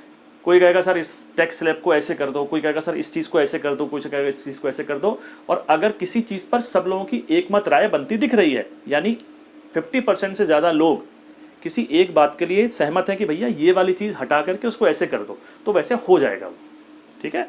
तो इसमें कई सारी चीज़ों को थोड़ा सा मोल्ड किया जा सकता है। वैसे बहुत कम चीज़ें चेंज होती हैं, क्योंकि सरकार करती नहीं है इन चीज़ों को। सरकार कहती है नहीं भाई अब यही रहेगा, ऐसे ही रहेगा, बट फिर भी कुछ चीज़ें चेंज हो जाती हैं। जनरल डिस्कशन हो गया, वोटिंग नहीं हो रही है, डिस्कशन हो रहा है। Sir we are giving you this suggestion, ये हमारा सजेशन है, ऐसे करो वैसे करो। अब इसके बाद क्या होगा? इसके बाद कमेटी स्टेज होती है। कमेटी स्टेज मतलब कमेटी स्टेज, देखिए संसद में बहुत सारी कमेटी होती है, बहुत सारी समितियां होती हैं। कुछ एडहॉक होती हैं, मतलब कुछ स्टैंडिंग कमेटी होती है, कुछ एडहॉक होती है, मतलब कुछ कमिटीज तो जरूरत पड़ने पर बनाई जाती हैं, कुछ कमेटी लगातार काम करती रहती हैं, जिनको स्थायी समितियां भी बोलते हैं। तो जो लगातार समितियां काम करती रहती हैं वो अलग अलग काम देखती हैं, बहुत सारे अलग अलग काम देखती हैं। उसमें से 24 कमिटीज ऐसी हैं, 24 समिति ऐसी हैं जिनके पास अब ये बजट का पूरा डॉक्यूमेंट जाएगा। उन कमिटीज में हर तरह के मेंबर होते हैं, लोकसभा के भी होते हैं, राज्यसभा के भी होते हैं, जो पार्टी पावर में है उसके भी मेंबर होते हैं, जो पार्टी पावर में नहीं है उसके भी मेंबर होते हैं। तो हर तरह के अलग अलग लोग होते हैं और उनकी हेल्प के लिए बहुत सारे समझदार लोग, IAS, RSS, IAS, IFS, IRS, बहुत सारे लोग उसमें लगे होते हैं, जिस भी डिपार्टमेंट से संबंधित है वो। तो वो सब लोग उस बजट को समझते हैं। जैसा मैंने कहा कि बजट स्पीच जब चल रही है तो उसको तो आधा पद्दा लोगों को समझ में आ रहा है, किसी को कुछ किसी को कुछ। तो बाकी ये है कि वो ढंग से उसको समझते हैं और सरल भाषा में उसको लिए एक रिपोर्ट तैयार करते हैं कि ये बजट में ये हो रहा है। और फिर वो कमिटीज एक्सपर्ट हैं इस मामले में, अलग अलग डिपार्टमेंट के मामले में। तो वो क्या करेंगी, वो अपने अपने सजेशंस देंगी कि सर हम ये चाहते हैं कि इस चीज़ को ऐसे ना करके ऐसे कर दिया जाए, ये चीज़ें इसमें सर बहुत बढ़िया हुई हैं इस बार, लेकिन इसको ऐसे करते तो और थोड़ा बेहतर हो जाता। वो तो अब कमेटी को काम करने के लिए समय चाहिए। तो अब क्या होता है, इसके बाद जो पार्लियामेंट है बीच में एडजर्न हो जाती है, स्थगित हो जाती है कि भैया ऐसा है 1 महीने बाद मिलेंगे दोबारा से, या 1.5 महीने बाद मिलेंगे। तो यहाँ पर 4 से 6 हफ्ते के लिए, ज़्यादा भी हो सकता है, 4 to 6 वीक्स पार्लियामेंट एडजर्न हो गई, क्योंकि अब इस समय पूरे बजट पर स्टडी कर रही है कमेटियां। तो जो कमिटीज स्टडी कर रही हैं तो कमिटी उसके बाद अपनी रिपोर्ट बनाएंगी, कमिटी उस पर स्टडी करेंगी, then committees shall present their reports and suggestions कि भैया हम ये सजेशंस देना चाहते हैं। अगेन इन सजेशंस को फाइनेंस मिनिस्टर मानना चाहता है तो मानेगा, नहीं मानना चाहता है तो नहीं मानेगा, it is as per his will. लेकिन सब लोगों को पता रहता है, सारे पार्लियामेंट मेंबर को पता रहता है, उनके पास इसकी रिपोर्ट की कॉपी पहुंचती है कि भाई इन्होंने क्या क्या रिपोर्ट्स दी हैं। और अगर पार्लियामेंट मेंबर्स, आधे से ज़्यादा पार्लियामेंट मेंबर्स को लगता है कि भाई ये चीज़ें मानी जानी चाहिए, तो कहते हैं आधे से ज़्यादा लोग कह देंगे अगर मानी जानी चाहिए तो मान ली जाएंगी फिर। समझ रहे हैं? तो ये रिपोर्ट भी पेश करती है, ये भी बड़ा इंपॉर्टेंट स्टेज है। इसके बाद फिर वोटिंग शुरू होती है, इसके बाद फिर वोटिंग स्टेज आ जाती हैं, फिर डिमांड्स पर वोटिंग होती हैं, फिर उसके बाद जो डिमांड ऑन ग्रांट होती है उन पर वोटिंग होती हैं, फिर उसके बाद अप्रोप्रिएशन बिल, विनियोग विधेयक है, मतलब पैसा निकालने वाला जो विधेयक है उस पर वोटिंग होती है, और फिर लास्ट में पूरे बिल पर वोटिंग होती है। इसके बाद वोटिंग के 3 चरण आप कह लो शुरू हो जाते हैं, और वोटिंग के बाद फिर उसके बाद पास हो गया लोकसभा से। जब लोकसभा से पास हो गया ये वाला बिल, बजट जिसको हम कहते हैं, या एनुअल फाइनेंशियल स्टेटमेंट जिसको कहते हैं, तो इसके बाद फिर ये कहाँ जाएगा? तो 5वीं स्टेज क्या आएगी? मतलब इसमें 3 स्टेज हैं वोटिंग में भी, ग्रांट, फिर उसके बाद अप्रोप्रिएशन बिल, देन फिर entire finance. Grant, voting on grant, पहले ग्रांट पर वोटिंग होती है, उसके बाद अप्रोप्रिएशन,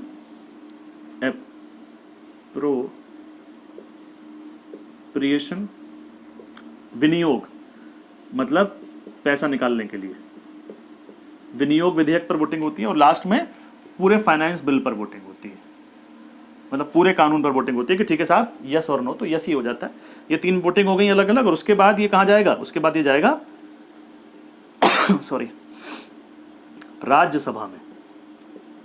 जैसा कि मैंने कहा कि राज्यसभा को इसे 14 डेज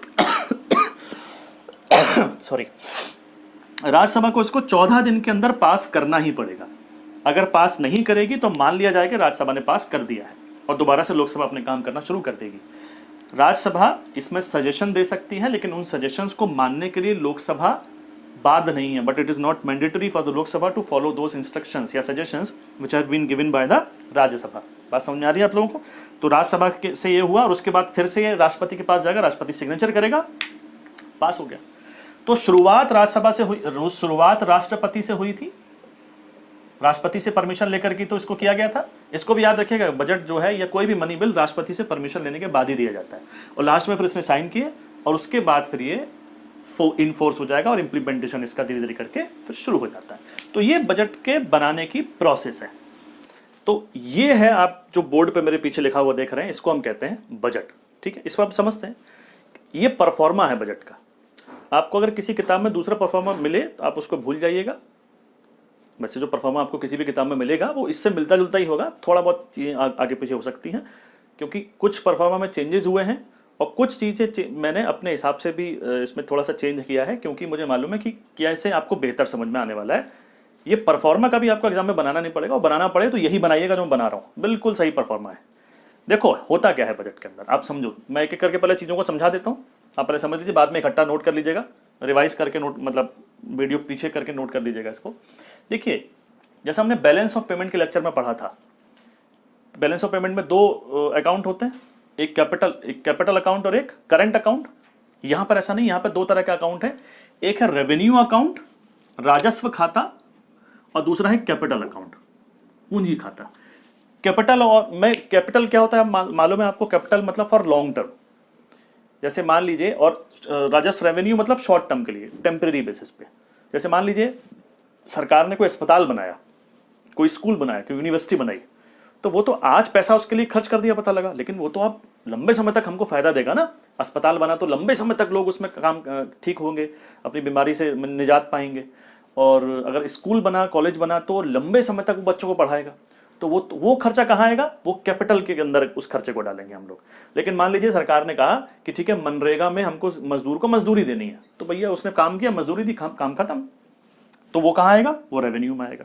इस तरह की चीजें, तो लंबे समय तक लॉन्ग टर्म पर्सपेक्टिव से जो चीजें जाएंगी वो यहाँ आएंगी, और शॉर्ट टर्म के लिए यहाँ। जैसे आपने पेट्रोल खरीदा, उसका खर्चा यहाँ आ गया, सरकार ने पेट्रोल खरीदा, उसका खर्चा यहाँ पर आ गया। सरकार ने कोई ऐसी चीज खरीदी, मान लीजिए कोई बड़ी हैवी मशीन खरीदी, जिस मशीन से आगे बहुत ज्यादा हम लोग प्रोडक्शन करेंगे, उत्पादन करेंगे, तो मशीन का खर्चा इस साइड में आ जाएगा। ठीक है, तो रेवेन्यू पार्ट जो होता है, अब बजट में होता है क्या, दो चीजें होती हैं, खर्चे और कमाई, रिसिप्ट एंड एक्सपेंडिचर। तो राजस्व में भी रेवेन्यू पार्ट में रिसिप्ट होगी और रेवेन्यू पार्ट में एक्सपेंडिचर होगा, कैपिटल पार्ट में भी रिसिप्ट होगी और कैपिटल पार्ट में भी एक्सपेंडिचर होगा। तो रेवेन्यू पार्ट के अंदर रिसिप्ट जो होती है, हम लोग जहां से पैसा कमाती है सरकार, कहां कहां से पैसा कमाती है भाई, कुछ पैसा टैक्स से कमाती है, कुछ पैसा ऐसे भी कमाती है जो टैक्स नहीं है, उसको नॉन टैक्स बोल देते हैं, tax income and non tax income. Tax कितने प्रकार के होते हैं आप अच्छी तरह से जानते हैं उस टैक्स चीज को, डायरेक्ट टैक्स, इनडायरेक्ट टैक्स। कौन कौन से डायरेक्ट टैक्स होते हैं, कौन कौन से इनडायरेक्ट टैक्स होते हैं, ये आपको बताने की जरूरत नहीं, आप ऑलरेडी जानते हैं। और अगर टैक्स के लेक्चर के पहले इसको पढ़ रहे हैं तो ये गलत कर रहे हैं, तो पहले टैक्स का लेक्चर आपको ढंग से आना चाहिए।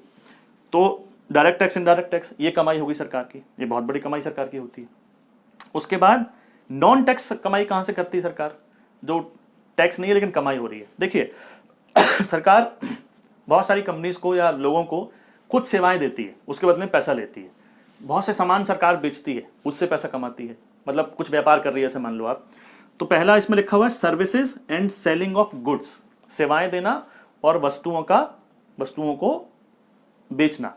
ठीक है, दूसरा डिविडेंड एंड प्रॉफिट, सरकार की जो कंपनियां हैं, जो कंपनी मेरी है उसमें से मैं क्या कमाता हूं, प्रॉफिट कमाता हूं। तो सरकार की जो कंपनी है, होली ओन्ड कंपनी, मतलब 51% से ज्यादा जिसमें सरकार का कंट्रीब्यूशन है, उसमें सरकार क्या कमाएगी, प्रॉफिट कमाएगी। और अगर सरकार की कंपनी नहीं है लेकिन सरकार का उसमें शेयर है, पता लगा 15% पैसा उसमें सरकार का लगा है, 25% पैसा सरकार का लगा है, तो वहां से सरकार क्या कमाएगी, वहां से सरकार प्रॉफिट नहीं कहेंगे, उसको हम क्या कहेंगे, डिविडेंड कहेंगे। फाइनेंशियल मार्केट में आपने सब पढ़ा हुआ है, डिविडेंड क्या होता है, लाभांश कहते हैं हिंदी में इसको, है ना। तो लाभांश कमाएगी या प्रॉफिट कमाएगी।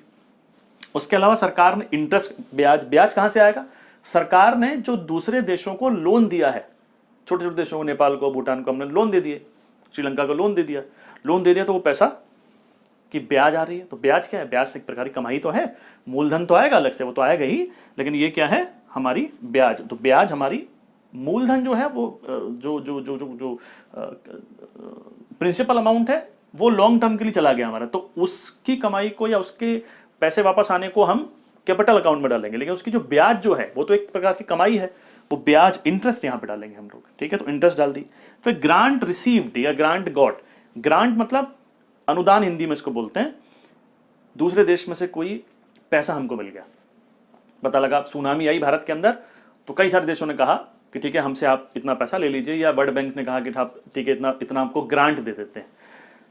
तो ग्रांट मतलब ऐसा पैसा जो वापस नहीं करना, या कुछ ऐसा पैसा भी होता है जो वापस तो करना होता है बहुत दिन बाद, लेकिन बिना किसी इंटरेस्ट के वापस करना है। तो ग्रांट का मतलब कमाई है सीधी, ये वापस हमको नहीं करना है। ठीक है, तो ये तो आ गया, मतलब दान मिल गया, ऐसे बिल्कुल पैसा हमको दान में मिल गया। ठीक है, ये तो हो गई इसमें से जो इनकम होती है, रेवेन्यू पार्ट में से इनकम जो होती है। एक्सपेंडिचर रेवेन्यू पार्ट में से क्या होते हैं, इंटरेस्ट पेड, ब्याज हमने दिया, हम लोन भी लेते हैं, जैसे हम लोन देते हैं ना, वैसे वैसे बड़े बड़े देशों से लोन ले लेते हैं, आईएमएफ से लोन ले लेते हैं, वर्ल्ड बैंक से लोन ले लेते हैं, बहुत अलग अलग संस्थाओं से लोन ले लेते हैं। तो लोन ले लेंगे तो वो कहाँ, उसमें ब्याज देनी पड़ेगी, तो वो ब्याज खर्चे में आ गई। वो जो मूलधन या प्रिंसिपल अमाउंट उसका हम दे रहे हैं वो तो कैपिटल में डालेंगे, क्योंकि जैसे प्रिंसिपल अमाउंट आ रहा था तो वो भी कैपिटल में डाला हमने, और जो प्रिंसिपल अमाउंट हमने जो लोन लिया है वो भेजेंगे वापस, तो वो भी कैपिटल के अंदर हम डालेंगे। तो इंटरेस्ट पेड हो गया पहले खर्चा। उसके बाद सबसे बड़ा खर्चा यही है सरकार का, सरकार के सब खर्चों में सबसे बड़ा खर्चा ये, क्योंकि हमने इतना सारा लोन आज तक ले डाला है, हर साल दर साल लोन ले रहे हैं। अभी भी मैंने आपको बताया कि 8 लाख करोड़ रुपए का हमारे पास शॉर्टफॉल है इस बजट के अंदर 2020-21 में, तो उसको कैसे पूरा करेंगे, लोन लिया जाएगा। सब्सिडी देनी है, फर्टिलाइजर सब्सिडी दो, सब्सिडी समझते हैं ना, हर चीज में सब्सिडी चल रही है, एलपीजी सब्सिडी, कैरोसिन ऑयल पे सब्सिडी, 14 रुपए 15 रुपए किलो का गेहूं है वो 2 रुपए किलो में दिया जा रहा है, उस पर सब्सिडी बहुत देते हैं हम लोग, बहुत सी सब्सिडी देते हैं। अब सरकार क्या करे बेचारी, कोई भी सरकार, मैं ऐसा नहीं खाली बीजेपी गवर्नमेंट की या कांग्रेस गवर्नमेंट की बात कर रहा हूं, कोई भी सरकार जो आएगी वो क्या करेगी, अगर उसको बजट ढंग का बनाना है तो उसको अपने खर्चे कम करने पड़ेंगे या कमाई बढ़ानी पड़ेगी। कमाई बढ़ाएगी तो कहेगी सर टैक्स लगेगा ज्यादा इस बार, लोग नाराज हो जाएंगे। सब्सिडी कम करेगी तो लोग नाराज हो जाएंगे, तो क्या करें, तो इधर भी मरना है उधर भी मरना है, चलो ठीक है जो चल रहा है चलने दो, हमें भी क्या दिक्कत है, तो वैसे ही चल रहा है। तो सब्सिडी बहुत सारी दी जाती है। फिर डिफेंस में बहुत खर्चा होता है भारत में, डिफेंस का खर्चा भी, जो रक्षा क्षेत्र में हमारा खर्चा हो रहा है वो भी लिखा जाएगा। फिर सरकार जो लोग को सैलरी देती है अपनी तरफ से और पेंशन्स देती है, पेंशन एक बहुत बड़ा खर्चा है सरकार का। तो पुराने लोगों को तो मिलती है, हालांकि अब तो जो नए लोग आ रहे हैं उनको तो पेंशन नहीं है, न्यू पेंशन स्कीम के तहत वो ले सकते हैं चाहे तो, बट वो उन्हीं का पैसा उनको इन्वेस्टमेंट करके बाद में मिलेगा वापस, ठीक है। तो सैलरी पेंशन हो गया। Grant given to the states, जो राज्य हैं, केंद्र सरकार राज्यों को भी अनुदान देती है कि कोई राज्य में कोई आपदा है, कोई समस्या है या कोई गरीबी है, तो केंद्र सरकार कहती है भाई फलाने फलाने राज्य में इस बार हम इतना पैसा उनको दान में दे रहे हैं, कितना पैसा उनको दे रहे हैं। तो इस काम के लिए उनको बाकायदा काम निर्धारित होते हैं कि उस राज्य को पता लगा उड़ीसा को हमने इतने लाख करोड़ इसके काम के लिए दिया, इतने हजार करोड़ इसके काम के लिए, इतने हजार करोड़ इस काम के लिए हम इस राज्य को दे रहे हैं। तो ग्रांट हम स्टेट्स को अपने देते हैं। ये तो हो गया रेवेन्यू पार्ट वाला मामला। फिर कैपिटल मामला क्या होता है, पूंजी वाले में क्या होता है? पूंजी वाले में भी दो पार्ट है, रिसिप्ट और एक्सपेंडिचर, आय और व्यय। तो रिसिप्ट जो है, कैपिटल मामले में रिसिप्ट कहां से आएगी? या तो लोन से आएगी या कुछ चीजें ऐसी हैं जो बिना लोन के भी आएगी। तो इसको दो भागों में बांटते हैं इस इनकम को, debt and non debt. Debt मतलब जो लोन से आई, नॉन डेट जो other sources than the loan, वहां से आई। तो डेट में कहां, डेट कितने टाइप के हो सकते हैं? डेट दो टाइप के हो सकते हैं, इंटरनल एंड एक्सटर्नल। इंटरनल मतलब सरकार ने भारत से ही लोन ले लिया, आरबीआई से लोन ले लिया, जनता से लोन ले लिया, तो हम ही लोगों से उसने लोन ले लिया, हम ही लोगों को ब्याज दे दिया उसने। एक्सटर्नल, विदेशों से लोन आ रहा है, एक्सटर्नल लोन का ब्याज विदेशों में जाएगा। तो इसको देखने के दो नजरिए हैं, एक नजरिए से एक्सटर्नल लोन अच्छा है, एक नजरिए से एक्सटर्नल लोन खराब है। खराब क्यों है? क्योंकि इसका ब्याज विदेशों में जा रहा है। पहले में तो ये हो रहा था भैया पैसा भारत में ही तो आ रहा है, घी कहाँ गया, खिचड़ी में तो गया। मतलब जो आपके पापा आपसे उधार ले रहे हैं और आप ही को इंटरेस्ट दे रहे हैं, ब्याज दे रहे हैं, तो घर ही में तो आया, पैसा कहाँ गया? तो इसी इंटरनल तो ठीक है, एक्सटर्नल में पैसा बाहर जा रहा है तो ये समस्या है। लेकिन अगर मैं इंटरनल लोन ज्यादा ले लूंगा, अपने परिवार से ज्यादा, अपने देश के वासियों से लोन ज्यादा ले लेंगे अगर हम, तो देशवासियों की परचेजिंग पावर कम हो जाएगी, तो वो पैसा कम खर्चा करेंगे। कम खर्चा करेंगे तो इकोनॉमी थोड़ी स्लो डाउन की हो जाएगी। जबकि विदेशों से पैसा आएगा तो वो इन्वेस्टमेंट की तरह से आप समझ के चलिए कि वो पैसा आ रहा है हमारे यहाँ, हम लेकर आ रहे हैं, ब्याज दे रहे हैं उस पर, लेकिन उस पैसे से हमारी इकोनॉमी और बढ़ रही है। तो इसको दूसरा नजरिया इसको देखने का ये वाला है। तो सरकार की प्राथमिकता होनी चाहिए एक्सटर्नल लोन की। ऐसा ज्यादातर अर्थशास्त्रियों का मानना है, ऐसा ज्यादातर इकोनॉमिस्ट का मानना है कि primarily we should focus on the external. ठीक है, ब्याज देना पड़ रहा है but that is good for the long term perspective of the economy. Internal लेने से क्या होगा कि आप सरकार जब जनता से लोन ले लेंगे, आरबीआई से लोन ले लेंगे, तो फिर इंटरनल जो इकोनॉमी है that will go on a slow down. ठीक है। नॉन डेट में हम पैसा कहां से कमाते हैं? नॉन डेट में लोन रिकवर्ड, मतलब लोन जो दिया था, जो दिया था उसकी ब्याज तो यहां पर आ गई, इंटरेस्ट हमने यहां लिख लिया था, जो मूलधन है, जो प्रिंसिपल अमाउंट है वो हमने यहां लिख लिया। फिर डिसइन्वेस्टमेंट। डिसइन्वेस्टमेंट क्या होता है? आप दिमाग पे जरा जोर डालो, अपने दिमाग की सेल्स को जरा एक्टिवेट करो। डिसइन्वेस्टमेंट मैंने बताया था कि सरकार अपनी कंपनियों के शेयर्स प्राइवेट मार्केट में जो बेच देती है उसको डिसइन्वेस्टमेंट कहते हैं। बहुत अच्छी तरह से फाइनेंशियल मार्केट में हमने इसको समझ रखा है। कई बार एग्जाम में खाली इस शब्द का अर्थ पूछ लिया जाता है कि व्हाट इज डिसइन्वेस्टमेंट, या किसी क्वेश्चन के अंदर एक स्टेटमेंट डाल देगा, कई सारे स्टेटमेंट होंगे तो एक स्टेटमेंट ये भी होगा कि डिसइन्वेस्टमेंट इज दिस। तो यू शुड नो कि व्हाट इज डिसइन्वेस्टमेंट। एक्सपेंडिचर जो कैपिटल का होता है उसके भी दो कंपोनेंट हैं। लोन गिवन, जो लोन दिया, भाई जैसे लोन ले रहे हैं, कई सारी देशों को लोन देना भी पड़ता है हमको, तो उनसे लोन दे देते हैं।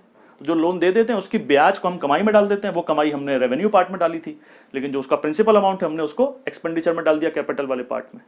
दूसरा कैपिटल एक्सपेंडिचर। कैपिटल एक्सपेंडिचर में वो एक्सपेंडिचर आएंगे जो कि पुल बनाया, नदियां बनाई, नॉट नदियां कैसे बनेंगी, नहरें बनाई, बांध बनाया, कॉलेज बनाए, अस्पताल बनाए, कैपिटल गुड्स बाहर से लेकर आए, बड़ी बड़ी मशीनरी ला रहे हैं। तो ये सब जो खर्चे हैं, पहले इसके दो कंपोनेंट होते थे, प्लान्ड एंड नॉन प्लान्ड। जब पंचवर्षीय योजना चला करती थी तो उसमें लिखते थे कि उसमें ये होता था कि भाई जो प्लान में लिखा हुआ है वो तो हमको प्लान के अनुसार करना ही है, और अदर देन नॉन प्लान वाले भी ये खर्चे हैं जो हमने अभी तक प्लान नहीं किए थे, बट ये खर्चे भी इस बार हम इसमें डाल रहे हैं। लेकिन वो सब खत्म कर दिया गया है, नीति आयोग के बाद वो सब खत्म हो चुका है। नॉन प्लान एंड प्लान नहीं है। अगर पुरानी किताब आपके पास है तो शायद उसमें योजनागत और गैर योजनागत, non planned and planned expenditure लिखा हो, लेकिन उसको भूल जाइएगा। Now it is only capital expenditure. ठीक है, जो कैपिटल के लिए हमको बार बार यूज करने। तो दिस इज दी मोटा मोटा खाका of the budget. This is the draft आप कह सकते हैं, जो बजट का ड्राफ्ट इस तरह से तैयार होता है और इसी प्रकार से सरकार अपनी चीजों को देखती है, डिसाइड करती है। नाउ अब जरा ये समझिए कि इसमें कुछ टर्मिनोलॉजी मैं आपको बता रहा हूं और उस टर्मिनोलॉजी से एग्जाम में क्वेश्चंस आपके बहुत बनेंगे। जैसे एक टर्म होता है रेवेन्यू डेफिसिट। अब कुछ डेफिसिट वगैरह की बात करते हैं कि घाटे कहां कहां होते हैं। देखिए मैंने आपको पहले एक चीज बताई थी कि बजट में हो सकता है कि आपको कई जगह थोड़ा सा चेंज मिले इस परफॉर्मा में। तो चेंज कुछ नहीं है, चेंज मैं बताता हूं क्या मिलेगा आपको। सरकार जो बनाती है ना, सरकार इन दोनों को अलग अलग नहीं करती। सरकार क्या करती है, टोटल रिसिप्ट यहां लिखती है, टोटल एक्सपेंडिचर यहां लिखती है। मतलब सरकार, मैं चलो यहां बना देता हूं, ये बजट है, बजट के दो component, total receipt, total income और टोटल एक्सपेंडिचर। फिर रिसिप्ट में वो क्या करती है, रेवेन्यू वाली कितनी है, राजस्व वाली कितनी है और कैपिटल वाली कितनी है। एक्सपेंडिचर में रेवेन्यू वाला कितना है और कैपिटल वाला कितना है, बस इतना डिफरेंस है। ठीक है, तो वो दोनों सेम ही चीज है। आप जैसे वैसे चाहो वैसे लिख लो, ऐसे चाहो वैसे लिख लो। एग्जाम में ये लिखेंगे तो वैसा नहीं नंबर कटेगा आपका, बिल्कुल सही है, आप ऐसे लिख सकते हैं। बट जो मैंने बताया कि भाई सरकार करती है ऐसे कि यहां टोटल खर्चे लिखती है, टोटल इनकम लिखती है, वहां टोटल खर्चे लिखती है। फिर टोटल इनकम में इधर के लिख देगी रेवेन्यू इनकम, इधर लिख देगी कैपिटल इनकम, उधर revenue expenditure and capital expenditure, बस इतना डिफरेंस होता है। ठीक है, चलो हाँ जी बच्चों, तो अब हम ये देखते हैं कि बजट में डेफिसिट्स कौन कौन से हैं, कौन कौन से टर्मिनोलॉजी हमको पता रखनी है। तो सबसे पहले एक आसान सा टर्मिनोलॉजी है जिसका नाम है रेवेन्यू डेफिसिट। एक हेडिंग डालिए, रेवेन्यू डेफिसिट, मतलब राजस्व घाटा। लिखिएगा राजस्व घाटा। तो रेवेन्यू डेफिसिट क्या होता है, मैं इसको शॉर्ट फॉर्म में लिखता चलता हूं, ठीक है, आप फुल फॉर्म में लिखते चलिए। रेवेन्यू डेफिसिट या राजस्व घाटा, आरडी। राजस्व घाटा या रेवेन्यू डेफिसिट क्या है, जैसा कि नाम से समझ रहे हैं आप कि ये रेवेन्यू पार्ट है, सिर्फ रेवेन्यू पार्ट की बात कर रहा है, राजस्व पार्ट की बात कर रहा है। वो कह रहा है राजस्व पार्ट में जितनी इनकम हुई और जितना एक्सपेंडिचर हुआ, उनमें जो डिफरेंस है वो आपको बताना है। तो एक्चुअली ये जो है वो है रेवेन्यू रिसिप्ट, रेवेन्यू रिसिप्ट या राजस्व आय माइनस राजस्व व्यय, revenue receipt minus revenue expenditure. तो अगर एक्सपेंडिचर ज्यादा है तो आंसर माइनस में आएगा और अगर एक्सपेंडिचर कम है तो आंसर प्लस में आएगा, मतलब इनकम ज्यादा है। लेकिन क्या भारत में क्या हो सकता है, आपको क्या लगता है कि क्या इनकम ज्यादा होगी? नहीं है। जैसे मैं एग्जांपल के तौर पे आपको बताऊं, अभी लिखना नहीं इन चीजों को, इसको इकट्ठा बाद में लिखाऊंगा मैं, कि रेवेन्यू डेफिसिट जो 2020-21 के लिए सरकार ने दिया है वो है 6 लाख करोड़ डेफिसिट, यानी कि हमारी रेवेन्यू की इनकम रेवेन्यू के एक्सपेंडिचर से 6 लाख करोड़ कम है। समझ रहे हैं? तो 6 लाख करोड़ हम व्यवस्था करनी पड़ेगी हमको। तो भारत में रेवेन्यू डेफिसिट रहता है, हमेशा ही रहता है। कम करना है इसको, कम तो करना ही है, तो वो तो आइडियल कंडीशन होगी। अच्छा, तो revenue deficit means revenue receipt minus revenue expenditure. तो ये तो बहुत है, 6 लाख करोड़ तो बहुत है। तो सरकार से बोला गया भैया कम करो इसको, इसके लिए एफआरबीएम एक्ट वगैरह बनाए गए हैं, वो अभी थोड़ी देर में बात करने वाला हूं मैं। तो सब कम कीजिए उसको। अब सरकार ने कहा साहब ऐसा है, कम कर देंगे, लेकिन सर ये आपको दिख रहा है ज्यादा, ये इतना ज्यादा है नहीं। बोले अरे ऐसा कैसे कर सकते हैं सर, आप कैसे आप कह रहे हैं दिख रहा है नहीं? बोले सर मैं आपको बताता हूँ, देखिए ये जो खर्चे हैं मेरे, इसमें एक खर्चा ये दिख रहे हैं, grant given to the states, राज्यों को जो मैंने पैसा दिया है। अब राज्यों को जो मैंने पैसा दिया है, तो राज्य सरकारों को, वो मैंने खर्चे में दिखा दिया है। अब वो तो मैंने उनको दिया है ना, तो खर्चा कहाँ है? तो मैंने मतलब एक आदमी ने दूसरे आदमी को पैसा दे दिया है देश के अंदर ही, तो खर्चा तो है नहीं।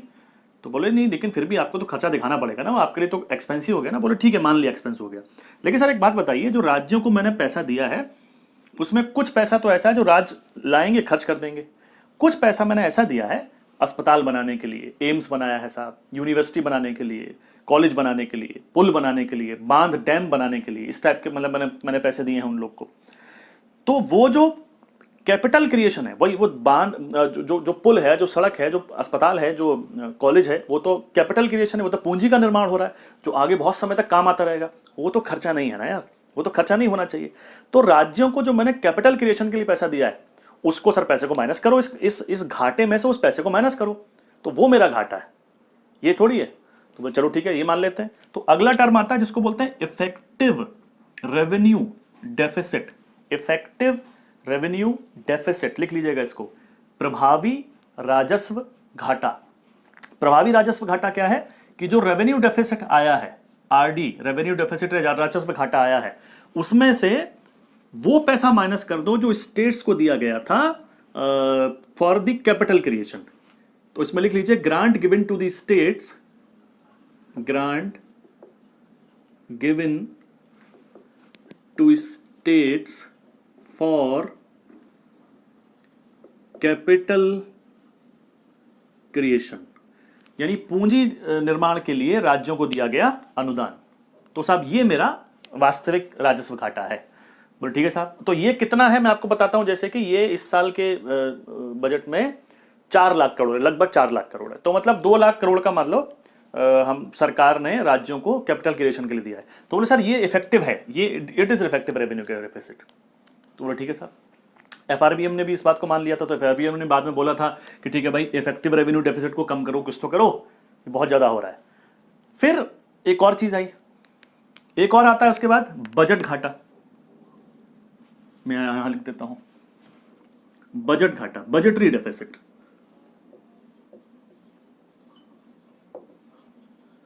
बजटरी डेफिसिट, बजट घाटा क्या होता है? जैसे कि आप देख रहे हैं, जैसा कि आपको समझ में आ रहा है कि पूरे बजट की बात हो रही है, पूरे बजट में जितना खर्चा हुआ और जितना एक्सपेंस हुआ वो हमको उसमें अंतर निकालना है। तो बजटरी डेफिसिट मतलब क्या होगा, बीडी इज इक्वल टू क्या होगा, टोटल इनकम, कुल आय माइनस टोटल एक्सपेंडिचर। मतलब उसमें टोटल इनकम टोटल एक्सपेंडिचर की बात होगी कि टोटल हमने कैपिटल रेवेन्यू में कितना कमाया, कैपिटल में कितना कमाया, माइनस टोटल रेवेन्यू में कितना एक्सपेंडिचर है, टोटल कैपिटल में कितना एक्सपेंडिचर है। तो ये बजट घाटा जो है वो तो यार जीरो देना पड़ेगा हमको, वो तो जीरो ही लगाना पड़ेगा ना, क्योंकि यहां पर तो घाटा आप दिखा ही नहीं सकते। देखो सरकार करती क्या, सरकार बड़ी चालाक है। सरकार इसको ऐसे बनाती है और सारे कॉलम लिख देती है, यहां से इतना पैसा कमाएंगे, यहां से इतना, यहां से इतना, यहां से सब सब ठक ठक ठक ठक सारी चीजें लिखे जा रही है। ये भी लिख दिया, ये भी लिख दिया, सब लिख दिया। एक कॉलम छोड़ देती है सरकार, ये वाला कॉलम छोड़ती है और फिर सारे कॉलम भर देती है, ठक ठक ठक ठक ठक ठक ठक ठक। तो बोले भाई क्या आया, बोले सर हमारी टोटल इनकम आ रही है 100 रुपए और एक्सपेंडिचर आ रहा है 110 रुपए। बोले अच्छा, बोले ये कॉलम छोड़ दिया ना रिसिप्ट वाला। तो आप देखिए कौन सा कॉलम छोड़ा है, कैपिटल में जो रिसिप्ट का मतलब जो इनकम का कॉलम था जिसके अंदर लोन लेने की बात की गई थी, वो कॉलम छोड़ दिया। तो जितना डिफरेंस आया उस डिफरेंस को वो यहां पे लिख देते हैं। बोले अच्छा ओके, तो यहां लिख दीजिए आप 10 रुपए। तो जब 10 रुपए लिख जाएंगे तो ये तो इनकम रिसिप्ट में लिखा जा रहा है, तो यहां पर 100 + 10 हो जाएगा, यानी यहां भी 110 हो गया और यहां भी 110 हो गया। तो आंसर कितना आ जाएगा, 0 आ जाएगा। तो बजटरी डेफिसिट टेक्निकली 0 होता है, लेकिन उसको 0 करने के लिए सरकार करती क्या है कि आप अपना जो बोरोइंग है उसको बढ़ा देती है। तो आप ये समझ लीजिए कि मतलब मेरी कमाई मान लीजिए 10,000 रुपए की है और मेरा खर्चा 12,000 का है, तो मैं क्या करता हूं, हर महीने या हर साल 2,000 रुपए पड़ोसी से उधार ले लेता हूं और लगातार उधार चलता जा रहा है। ठीक है, तो लेकिन अब बजटरी डेफिसिट की बात करूं तो इट विल बी 0। तो लिख लीजिए इस बात को, budgetary deficit will be total income minus total expenditure is equal to 0। आगे लिख लीजिएगा इज इक्वल टू 0। कैसे 0 करते हैं ये भी मैंने आपको समझा दिया। लेकिन यार ये जो बोरोइंग कर रहे हैं ये तो गलत है ना यार, ये तो कोई तरीका नहीं हुआ कि कर्जा ले लेके आप चला रहे हैं। तो आगे जाके 1997 98 की बात है, सुकमा चक्रवर्ती साहब ने कहा कि साहब ऐसा है, ये तो गलत चीज हो रही है, तो इसको आप घाटे में दिखाइए। इट इज एक्चुअली जो आप जो लोन ले रहे हैं to fulfill your expenditure is a deficit और इसको कम करना पड़ेगा। तो इस घाटे को क्या नाम दिया जाता है, इस डेफिसिट को नाम दिया जाता है फिस्कल डेफिसिट। फिजल बोलते हैं वैसे इसको, FISCL, fiscal CL, fiscal deficit. Fiscal deficit, Hindi में इसको बोलते हैं राजकोषीय घाटा, राजकोषीय घाटा। तो राजकोषीय घाटा एक्चुअली क्या होता है? राजकोषीय घाटा fiscal deficit is equal to budgetary deficit, budgetary deficit जो एक्चुअली जीरो होता है हम जानते हैं, प्लस बोरोइंग, सरकार ने जो लोन लिया to fulfill their requirements of budget. तो दिस इज फिस्कल डेफिसिट या राजकोषीय घाटा। बात समझ में आ रही है आप लोगों को? क्रिस्टल क्लियर हो जानी चाहिए सब बातें। फिस्कल डेफिसिट क्या है कि टोटल बजट में से, टोटल बजट का घाटा जो हुआ, जो एक्चुअली टेक्निकली जीरो होता है, प्लस एक्सटर्नल बोरोइंग या टोटल बोरोइंग। तो बोरोइंग कितनी है? तो जितनी भी बोरोइंग है, मान लीजिए एक्स है, जैसे मैंने बताया अभी 8 लाख 9 लाख करोड़ रुपए ले रही सरकार, तो ठीक है, वो आपका रेवेन्यू डेफिसिट हो गया, फिस्कल डेफिसिट हो गया। तो फिस्कल डेफिसिट एक्चुअली वही है जो बाहर से लोन लिया जा रहा है, क्योंकि ये तो जीरो है। अब ये फॉर्मूले में बजटरी डेफिसिट क्यों लिखते हैं कि मान लीजिए हो सकता है किसी साल बजटरी डेफिसिट नेगेटिव में चला जाए, मतलब डेफिसिट ना होकर प्रॉफिट हो जाए, तो ये माइनस हो जाएगा, तो फिर ये कम करना पड़ेगा ना फिर, तो है ना। तो वैसा कभी हालांकि होगा नहीं। तो राजकोषीय घाटा के फॉर्मूला ये है, लेकिन टेक्निकली राजकोषीय घाटा इज जो लोन हम बाहर से ले रहे हैं बजट पूरा करने के लिए। तो ये तो बहुत है, जैसा मैंने कहा, ये कितना है? ये 8 लाख करोड़ है, जैसे इस बार कहा भाई साहब 8 लाख करोड़। तो बोले साहब ये तो बहुत ज़्यादा हम लोन ले रहे हैं, तो ये कैसे काम चलेगा? सरकार ने कहा नहीं साहब ये दिख रहा है ज़्यादा है, नहीं इतना कम है। तो सब दिख कैसे रहा है यार? ये भी दिख रहा है तुमको। हाँ सर ये कम है, हम बताते हैं आपको क्यों कम है। देखिए, जब हमने टोटल अपने खर्चे दिखाए, तो खर्चों में ये वाला खर्चा दिख रहे हैं आप, इंटरेस्ट पेमेंट। ये किस चीज़ के इंटरेस्ट दे रहे हैं हम? आज़ादी के बाद से सरकारें जो लोन लेती चली आ रही हैं हर साल, उनका इंटरेस्ट इतना बढ़ गया है जो हम चुका रहे हैं। यार ये लोन तो हमने तो लिया नहीं है, तो पुरानी सरकारों ने लिया हुआ है, पुराने लोगों ने लिया हुआ है। तो उस लोन को हम अपने खर्चों में क्या दिखा रहे हैं? हाँ, हमको थोड़ी दिखाना चाहिए, हम तो उसको हटा देते हैं, तो हम उसको नहीं दिखाएंगे। तो अगर उसको नहीं दिखाएंगे तो हमारा घाटा निकल कर आएगा। तो that will be primary deficit, उसको बोलते हैं प्राथमिक घाटा, प्राइमरी डेफिसिट या प्राथमिक घाटा, प्राइमरी डेफिसिट। तो प्राइमरी डेफिसिट क्या होगा? राजकोषीय घाटा, जो टोटल डेफिसिट दिख रहा है उसमें से जो इंटरेस्ट पेमेंट हो रहा है पुराने जो लोन्स लिए गए उसके लिए, उसको माइनस कर दो। तो primary deficit is equal to fiscal deficit, राजकोषीय घाटा, माइनस इंटरेस्ट पेमेंट, ब्याज का भुगतान, इंटरेस्ट पेमेंट, ब्याज भुगतान। ये काफी कम हो जाता है फिर, क्योंकि ब्याज का कंपोनेंट बहुत ज्यादा है। आप समझिए ये खाली हमारा रह जाता है 88,000 करोड़ रुपए, ओनली 88,000 करोड़ रुपीस घाटा। घाटा तो अभी भी है, 88,000 करोड़ रुपए तो अभी भी घाटा है ना, लेकिन सरकार ने कहा भैया ऐसा है कि इसको माइनस कर दो, यानी कि ये ब्याज कितनी सारी जा रही है आप समझो।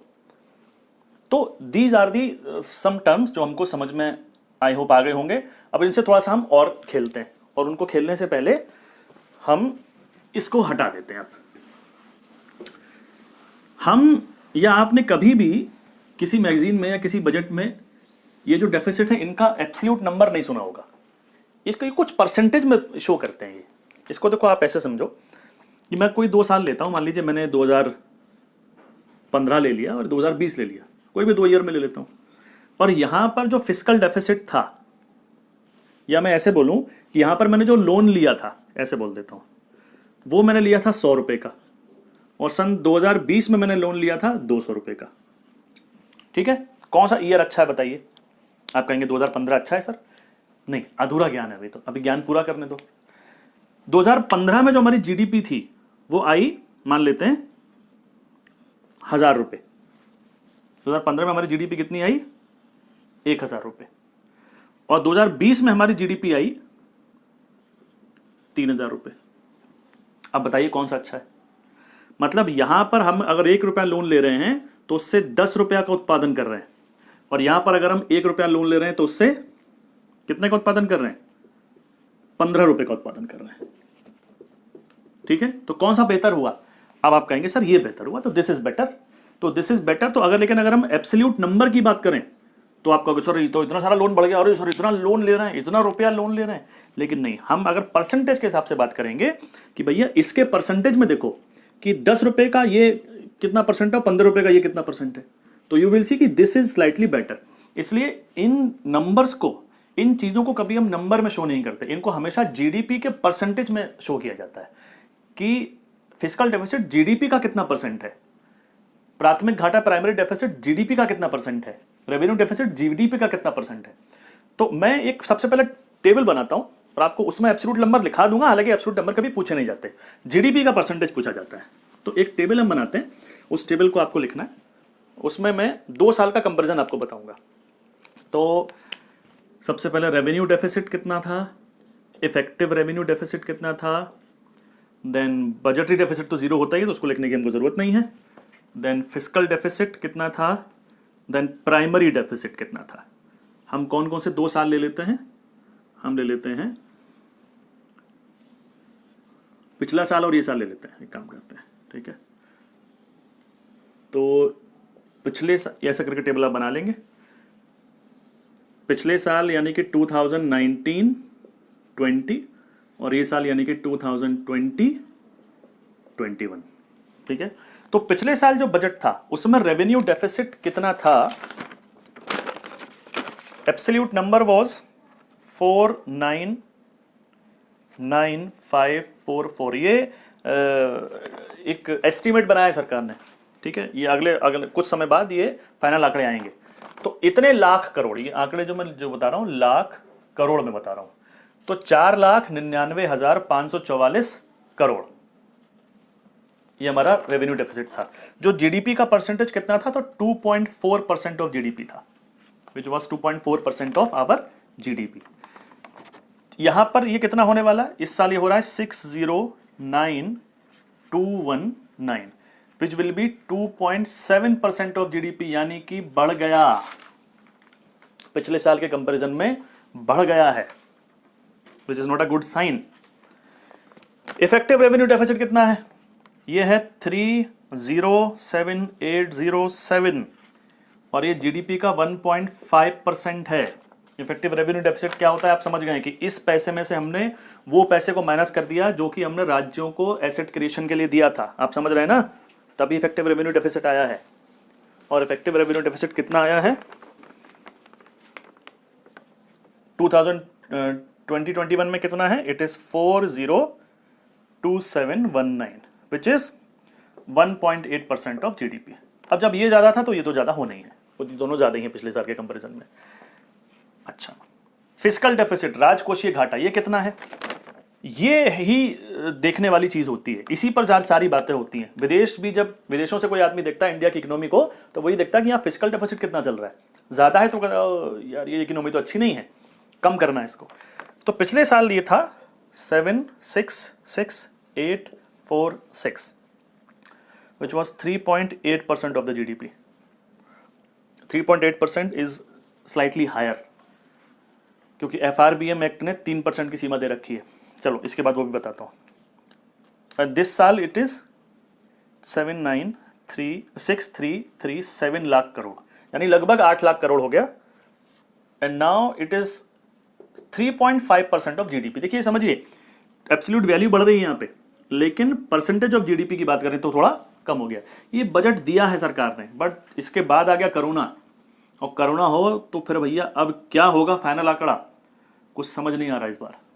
मेरे हिसाब से इस बार आंकड़ों में बहुत फेरबदल होने वाला है, लेट्स सी क्या होगा। लेकिन इस बार के आंकड़े बहुत मिसमैच करेंगे आपस में, क्योंकि आप समझिए ना कि सरकार को वो सबको हेल्प तो करनी है, तो खर्चा बढ़ाना पड़ेगा, खर्चा बढ़ेगा तो डेफिसिट बढ़ेगा, दूसरा कोई तरीका ही नहीं उसके लिए। लास्ट इज प्राथमिक घाटा, primary deficit. And how much is primary deficit for this year? For the last year it was 141,741 which was 0.7% of the GDP, and for this year it is 88,134 which was 0.4% of the GDP। ठीक है, तो ये कम हो गया। तो आप समझिए, अगर आप चीज़ों को समझ गए तो अगर मैं आपसे बोलूं कि ये बताइए इस बार हम ब्याज कितना दे रहे हैं, हम अपने बजट में कितना ब्याज पुराने लोन्स पर देने वाले हैं, तो आप समझ जाएंगे। इसमें से इसको माइनस कर दीजिए तो आप समझ लीजिए भाई साहब, करीब 7 लाख, 7 लाख से कुछ ज़्यादा, 7 लाख करोड़ से कुछ ज़्यादा हम सिर्फ ब्याज में पैसा दे रहे हैं, तो पिछले हमने लोन में लिए हैं। अब ये गड्ढा लगातार बढ़ता जा रहा है। ये बढ़ इसलिए रहा है क्योंकि हम as a Janata of India समझते नहीं चीज़ों को। हम बस ये कह देते हैं कि भाई सरकार ने सब्सिडी कम कर दी, सरकार ने टैक्स बढ़ा दिए, सरकार ने पेट्रोल के दामों पर कोई रिलैक्सेशन नहीं कर रही, जबकि अंतर्राष्ट्रीय मार्केट में तो भैया इतने कम हो गए। अरे भाई, सरकार को अपनी तिजोरी में जो जो इतना सारा लॉस हो रखा है उसको भी तो पूरा करना है, नहीं तो कहाँ से आएगा पैसा? तुम्हें क्या लगता है वो जितने भी नेता लोग अपनी जेब से देंगे क्या? आप ही की जेब से निकाला जाएगा यार, निकाला जाता रहा है अभी तक, आपको समझ ही नहीं आता है। और भारत के लोग ऐसे हैं कि साहब लैपटॉप देंगे फ्री में, हमें जिताओ, जिता दिए जाते हैं। इस बार फ्री में इतना, ये योजना इतने फ्री में पैसा देंगे, हमें जिताओ, जिता दिए जाते हैं। अब आपको ये समझिए, आपको मैं लैपटॉप अगर बांट रहा हूँ जनता को, तो क्या अपनी जेब से बांट रहा हूँ? मेरे घर की तिजोरी से पैसा लेके बांट रहा हूँ? अरे बेवकूफ़ों, तुम्हारे पैसे से ही बांट रहा हूँ। तुम्हारा पैसा जो इस तिजोरी में आया था उसी से बांट दिया मैंने तुम्हें पैसा, और उसके लिए विदेशों से उधार ले लिया, फिर तुम पर टैक्स बढ़ा दिया या फिर पैसा छाप दिया, महंगाई बढ़ा दी, तो तुम्हारी इस जेब से निकाला, इस जेब में डाल दिया, तुम खुश उसमें। इन चीज़ों को समझो। ये सारी चीज़ें इकोनॉमिक्स, मेरे हिसाब से इकोनॉमिक्स के जो बेसिक्स हैं वो जनता को जितना जल्दी हो जाए उतना जल्दी सिखाने की ज़रूरत है। जनता उसी से जागरूक होगी। ऐसे उल्टे सीधे भाषण सुनता हूं मैं लोगों के, मुझे लगता है कि यार ये कुछ जानते भी अर्थव्यवस्था के बारे में कि नहीं जानते हैं। जो नए जो नेता बन जाते हैं ना, नए जिन्हें कुछ पता नहीं है, वो पता नहीं क्या बकवास करते रहते हैं, बिल्कुल बेसिर पैर की चीज़ें। मतलब मुझे तो हंसी भी आती है, थोड़ा गुस्सा भी आता है कि यार कैसे लोग हैं जो लीड कर रहे हैं, कुछ भले ही कुछ लोगों को लीड कर रहे हैं, बट कर तो रही हैं कुछ लोगों को। तो भैया अर्थव्यवस्था की नॉलेज, और अगर मेरी बात किसी तरह से अगर प्रधानमंत्री तक पहुँचे या मिनिस्ट्री तक पहुँचे, भैया अगर शिक्षा तो जागरूक करेगी, नो डाउट। और शिक्षा में भी स्पेशली भारत की इकोनॉमी, भारत की अगर मैं पॉलिटिक्स की बात करूं तो भैया शिक्षा अर्थव्यवस्था की देना बहुत ज़रूरी है। जब तक आदमी को ये पता नहीं चलेगा कि अर्थव्यवस्था कैसे काम करती है, इकोनॉमी कैसे काम करती है, तब तक इंडिया का जो वोटर है जागरूक नहीं होगा। वो एंड तक यही समझता रहेगा कि फ्री का चावल ले लो, फ्री का गेहूँ ले लो, वही अच्छा है मेरे लिए, मुझे जो फ्री की बिजली ले लो यही अच्छा है मेरे लिए। समझ जाओ, अभी भी समझ जाओ, समय है। ये बहुत बड़ा गड्ढा हो चुका है हमारे पास। बहुत बिल्डिंग अगर बनानी है तो एक प्लेन जगह पर बनती है, यहाँ पर प्लेन जगह ही नहीं है, एक बहुत बड़ा गड्ढा है। पहले उस गड्ढे को हमें भरना है और उसके बाद बिल्डिंग बनाने की बात सोची जाएगी। मैं ये नहीं कह रहा हूँ कि राजकोषीय घाटा खराब है, बहुत खराब है, लेकिन यार इतना हमारा जितना है ये बहुत ज़्यादा है, इतना नहीं होना चाहिए। ठीक है, थोड़ा बहुत आप लोन लीजिए, डेवलपमेंट कीजिए। भारत में ऐसी स्थिति आ गई है कि हम लोन चुकाने के लिए लोन ले रहे हैं, जो ब्याज पिछले लोन्स का है उसको चुकाने के लिए हम लोग लोन ले रहे हैं, लगभग उतना लोन ले लेते हैं। मतलब आप समझो कि मेरा परिवार ने बहुत सारा लोन ले रखा है और अब उसकी ब्याज देने में असमर्थ हूँ, तो अब क्या कर रहा हूँ मैं, तो मैं अब लोन ले रहा हूँ उसकी ब्याज देने के लिए। ये व्यवस्था चल रही है। इसको बोलते हैं कि भाई मैं कर्ज के जाल में फंस गया हूँ, भारत कर्ज के जाल में फंसता जा रहा धीरे धीरे करके, निकलवाइए इसको। हमको ये जो डेफिसिट है, सारे डेफिसिट कम करने हैं, उसके लिए कमाई बढ़ानी है, एक्सपेंडिचर कम करना है। और कहने से तो कुछ काम होता नहीं भारत में जब तक कानून ना बन जाए। तो इस पर एक कानून बनाया गया, उस कानून का नाम है FRBM act. FRBM act, physical responsibility and budget management act 2003 में बना था। ये लिख लीजिएगा फुल फॉर्म इसकी, फिजिकल मैनेजमेंट या fizzle management, physical responsibility and budget management act, physical responsibility and budget management act. इसमें क्या कहा गया, इसमें कानून बना करके ये कहा गया कि भैया आप इन घाटों को कम कीजिए, मोटी बात ये है। तो इसमें भी कई सारे फेजेस हैं सरकार इसमें भी चेंज कर देती है। सरकार को लगता है कि यार ये नहीं हो पाएगा तो वो चेंज कर देती है। जैसे शुरुआत में मैं बात करूं तो इन द ईयर 2003 जब इसको बनाया था तो इसमें ये कहा गया था कि ये जो रेवेन्यू डेफिसिट है, राजस्व घाटा, ये आपको 2008 तक रेवेन्यू डेफिसिट को हमको करना है 0। ये घाटा खत्म हो जाना चाहिए। लोगों ने कहा ओके सर, करेंगे सर, ओके बढ़िया।